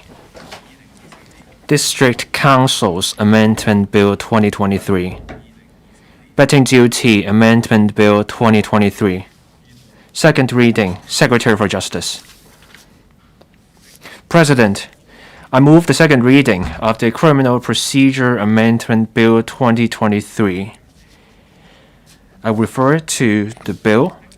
The purpose of this bill is to amend the Criminal Procedure Ordinance Cap 221 to set out 2 statutory appeal procedures for the prosecution to, first, appeal against rulings of no case to answer made by the Court of First Instance of the High Court in a criminal trial before a judge and a jury, and, second, appeal against a verdict or order of acquittal by a panel of 3 judges of the CFI without a jury in a trial involving offenses endangering national security under Article 46 of the Hong Kong National Security Law. The procedures will close gaps in the existing criminal appeal system to prevent a possible miscarriage of justice. First, let me briefly discuss the background and the gist of the legislative proposal about the appeal mechanism for no case to answer rulings. In a criminal trial before a judge and a jury at the CFI, the judge and the jury have their respective roles to play. The judge rules on questions of law, including whether the defendant has a case to answer in light of the evidence adduced by the prosecution, and guides the jury on legal principles. The jury determines the fact of the case and whether the defendant is guilty. If the judge makes a no case to answer ruling and directs the jury to find the defendant not guilty, the defendant is acquitted. Under the current criminal appeal system, the prosecution has no right to appeal against a no-case ruling by a CFI judge, even if the ruling is clearly made in error. The defendant acquitted based on that ruling cannot be tried again. This causes an irreversible miscarriage of justice. On October 28 last year, the Court of Appeal, or CA, dealt with the questions of law referred by the Secretary for Justice about the acquitted defendants in 3 international drug trafficking cases. The CA found the CFI judge had made no case rulings in error and pointed out the judge inappropriately usurped the functions of the jury by withdrawing the case in error before the jury considered the facts. But there was no statutory procedure for the prosecution to appeal against no-case rulings by a CFI judge under the current system. The acquitted defendants in that case could not be tried again. That caused a serious miscarriage of justice. The CA identified a pressing need to amend the statutory provisions in this regard and saw, obviously, considerable merit in adopting a similar to that in the UK. The CFI deals with criminal cases involving the most serious crimes. Having studied in detail the Court of Appeal's judgment, the UK's relevant appeal mechanism, and stakeholders' comments, the government proposes to set out a statutory appeal mechanism for no-case rulings through this bill. I will now outline the mechanism to appeal against no-case rulings. The bill gives the prosecution the right to appeal against no-case rulings made by the CFI in a criminal trial with a jury. The bill states that this appeal mechanism does not apply to cases tried under Article 46 of the National Security Law. A no-case ruling by the CFI in such cases is a matter of law involving an order of acquittal. There, the prosecution can turn to the proposed appeal mechanism under Article 46 of the National Security Law. This means an appeal by way of case stated against the order of acquittal. Under the appeal mechanism for no-case rulings, the prosecution must obtain the leave of the CFI or the CA before an appeal can be lodged. Aside from the no-case ruling, the prosecution can also appeal against other rulings on the offenses in the case in the same application. While the appeal is in progress, the no-case ruling will have no force. To protect the defendant, the prosecution, in lodging the appeal, must offer a guarantee that if the prosecution fails to obtain the leave to appeal or abandons the appeal, the defendant must be acquitted. To minimize delays, the court has the power to speed up the appeal. Legal proceedings not affected by the offenses under appeal can go ahead. The CA can reverse or vary the no-case ruling only if it is satisfied that it is wrong in law or in principle. If the CA confirms a no-case ruling, it must order the acquittal of the defendant. There is a need to avoid prejudice to a defendant due to a swayed jury or negative press coverage. To ensure a fair and just trial, the bill imposes restrictions on reporting about the legal proceedings of the appeal. Once the legal proceedings of the case conclude, the reporting restrictions will be lifted. The court can relax the restrictions in light of the circumstances of the case. Now, some background on the appeal mechanism for Article 46 NSL appeals and an outline of the legislative proposal. Cases of offenses endangering national security can be tried in two ways at the CFI. The case can come before a judge and a jury. The jury gives a verdict without stating its reasons. Alternatively, the Secretary for Justice can issue a certificate under Article 46 of the National Security Law.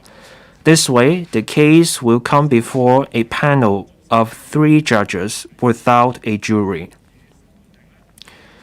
The panel will give reasons for its verdict. This works the same way as criminal cases before a professional judge at a district court or a magistrate's court. Under the current law, when the district court or a magistrate's court deals with a criminal case and the judge or the magistrate commits an error of law in an acquittal, the prosecution has the right to appeal against the acquittal by way of case stated. Yet, the current statutes do not allow the prosecution to appeal to the CA against an acquittal by a panel of 3 CFI judges in a national security trial. This is an anomaly that can give rise to a miscarriage of justice. Where offenses endangering national security are involved, a wrongful acquittal can cause dire consequences.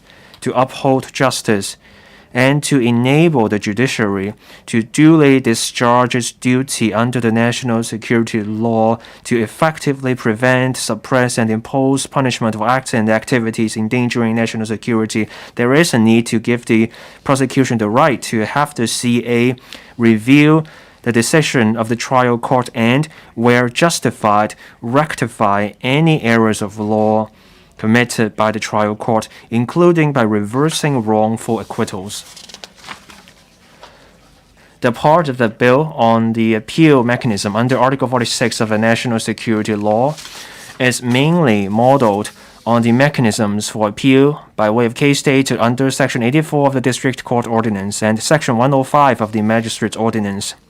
The new appeal mechanism will not apply to jury trials, whether national security offenses are involved or not.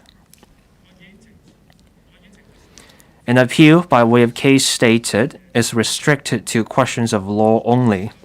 Case law shows that errors of law include perverse conclusions or findings of fact that no reasonable judge, applying their mind to the proper considerations and giving themselves the proper directions, could not have come to. While the appeal is in progress, there's a need to maintain the status quo of the defendant so that the appeal does not become nugatory. Therefore, the bill gives the trial court and the CA the power to order the detention of the defendant or respondent in custody or admit them to bail. Since national security offenses are involved, the grant of bail should be subject to Article 42 of the National Security Law. If the CA is satisfied that there are sufficient grounds for interfering in the verdict or order of acquittal, it must reverse the reverse or order and direct a resumption of the trial or a retrial. Otherwise, the CA must dismiss the appeal. The CA can also give all such necessary and consequential directions as it thinks fit. Experience shows that the CA's instructions may, where warranted, include a direction to a lower court to find the respondent guilty and hand down the sentence accordingly.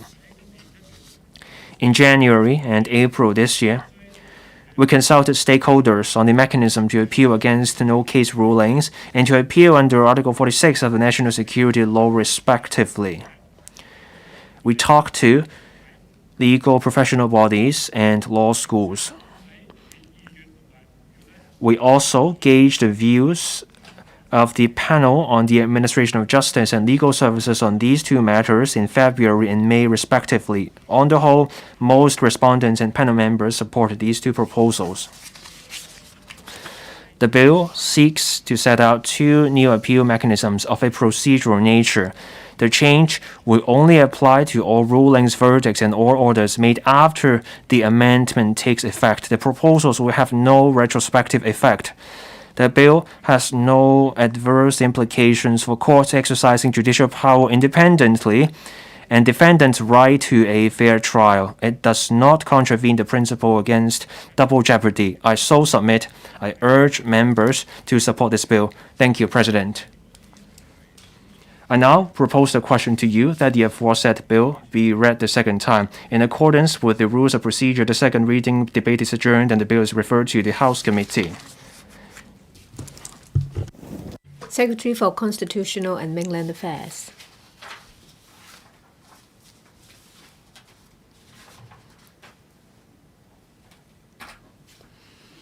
President, I move the second reading of the District Council's Amendment Bill 2023.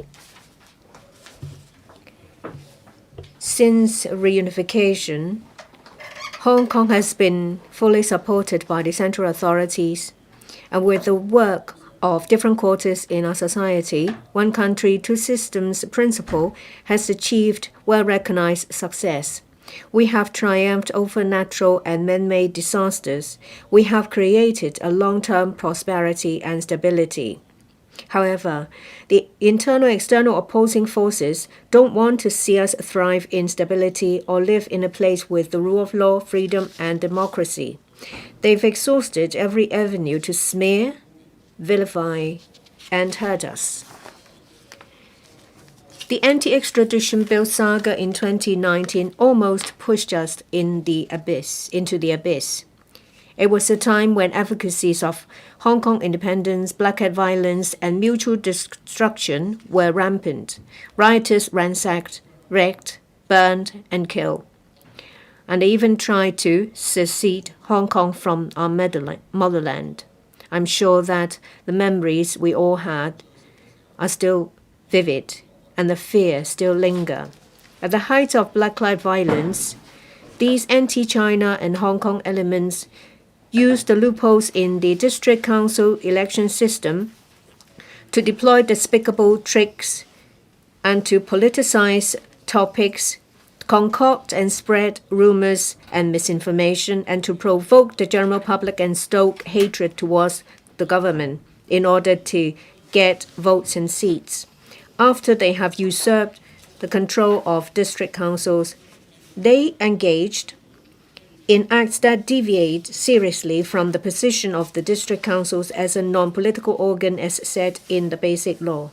A lot of these so-called district councillors committed acts that endangered our national security, advocated independence, instigated violence, opposed to the Hong Kong national security law, insulted government officials, disrupted operations of the government, incited conflicts, divided society, created confrontation, disregarded the needs of the people, damaged district development, harmed the well-being of the people and Hong Kong. Subsequently, our country took swift action to promulgate the national security law. With its anchoring effect, order was restored. That was also the improved electoral system of Hong Kong. 3 major elections have been successfully conducted to implement patriots administering Hong Kong, and Hong Kong entered a new phase of prosperity. When we have patriots administering Hong Kong, district councillors had to swear to uphold the Basic Law and bear allegiance to the Hong Kong SAR. These so-called district councillors had a guilty conscience. Some of them resigned because they did not want to take the oath. Others have been disqualified because their oaths have been declared invalid. Out of 479 district councillors, only 146 of them were left, that is less than 1/3. It shows that these people don't truly love Hong Kong or our country, and they refuse to accept that sovereignty is vested with our country. And the fact that our country exercises sovereignty and overall jurisdictions over Hong Kong. We must rectify the situation, and we must introduce improvement, and we must never allow past incidents which endangered national security and harm our country and Hong Kong to take place again. The 6th term of the district council was crippled. and the term will expire at the end of this month. It is necessary for us, and it is also our duty, to address the situation and to improve the future district councils on its functions, composition, and election methods, and to ensure the performance of their duties, and to ensure that patriots administer Hong Kong, and to make sure that our district councils are filled by patriots, and that they will perform their function of being a consultative body and a service provider for the general public, and to work for the good of district governance according to the basic law. However, reforming district councils alone is insufficient in the enhancement of district governance and the provision of quality service to the community. We also have to meet the aspirations of our country and to enhance governance and to address people's priorities and to maintain stability and prosperity. Our country always insists that priority is the people, and the people are the foundation of our country, and the country and its people are one entity, and to govern properly is to work for the better lives of the people. We have to ensure economic development and to help people overcome livelihood difficulties and to make sure that economic development brings fruit shared by everyone and that everyone has a good life, a sense of happiness, belonging, and pride.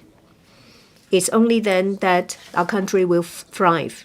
This goes for, as I said, the governing of a country and the ensuring of a stability of a country, and it also goes for the stability and prosperity of Hong Kong. So on top of reforming the district councils, we will take a step forward to enhance district governance based on the executive-led principle. District offices on behalf of the government will coordinate district bodies, including the district councils, the 3 district committees, and district care teams, and to direct them to perform their duties whilst working together to serve the community. District councils will provide quality service to the community. And in order to resolve deep-seated problems in the communities, we have established a steering committee on district governance and a task force on district governance led by the Chief Secretary and the Deputy Chief Secretary to enhance the ability to formulate, coordinate, and execute various measures and policies. There is nothing trivial in livelihood issues. We have to work hard to address different issues and to overcome difficulties encountered by members of the public in the community. It may be as small as changing a traffic light or adding another rain shelter. We have to do our best to deliver. The regime thrives when people's aspirations are met. What we want to do is to meet people's aspirations. The aspiration for a better life is a goal that we strive towards. In the past months, I myself and the team in the government have been interviewed by the media. We have covered a lot of grounds in the community. We have attended over 100 sessions organized by district personalities and political parties to listen to the views of the people. We fully understand what they want. Improving district governance is important to the well-being of everyone in Hong Kong. And Hong Kong has been ravaged by black-led violence. We all feel the need and urgency to reform district councils. But relying on the work of the government is not enough. We need to leverage on the collective work of different quarters of community before we can succeed. After the announcement of the improvement proposal in early May, a number of patriot groups swiftly formed on the 5th of May an alliance to support improving district governance to collect signatures on and offline. They work at their level best to garner support in the community. The alliance braved the sun and the rain. Over 3 weeks, covered a lot of ground up and down the territory to publicize the merit of the government's proposal by setting up street booths, seminars, briefing sessions, and collection of signatures online. Within 24 days, the alliance has organized 8,300 street booths, mobilized 36,000 volunteers, and collected 1.1 million physical signature and 510,000 online signatures, totaling 1.61 million signatures. The result is astounding, and it also shows the strong support from the community. We are moved by the efforts and the support we have received, and we are grateful. We fully feel the community's wish that there should be effective prevention of disintegration of our well-established system, and to ensure that District Council will perform its function to do practical work and deliver what people want. What we do is to answer people's aspiration. We will answer people's aspirations, and we will act swiftly. If we have the will, there will be a way. If we can work together, we will be able to overcome all obstacles to create better lives for Hong Kong people. Standing in the chamber today, I don't just introduce the bill on behalf of the government. I carry with me the hopes and dreams of Hong Kong people for a better life and a harmonious community. The government will lead Hong Kong people to work very hard for better governance at the district level. We will resolve livelihood issues and create better lives for Hong Kong people. And we look forward to working with the LegCo to scrutinize the bill so that we can have a new term of a district council that represents the different points in the spectrum on the 1st of January 2024, working under patriots administering Hong Kong and to show their commitment in this new chapter of Hong Kong. President, I so submit. I hope that members will support the bill and to support the government's work to improve district governance. Thank you. I now propose the question to you that the aforesaid bill be read the second time. In accordance with the rules of procedure, the second reading debate is adjourned and the bill is referred to the House Committee. Secretary for Financial Services and the Treasury. President, I move the second reading of the Betting Duty Amendment Bill 2023.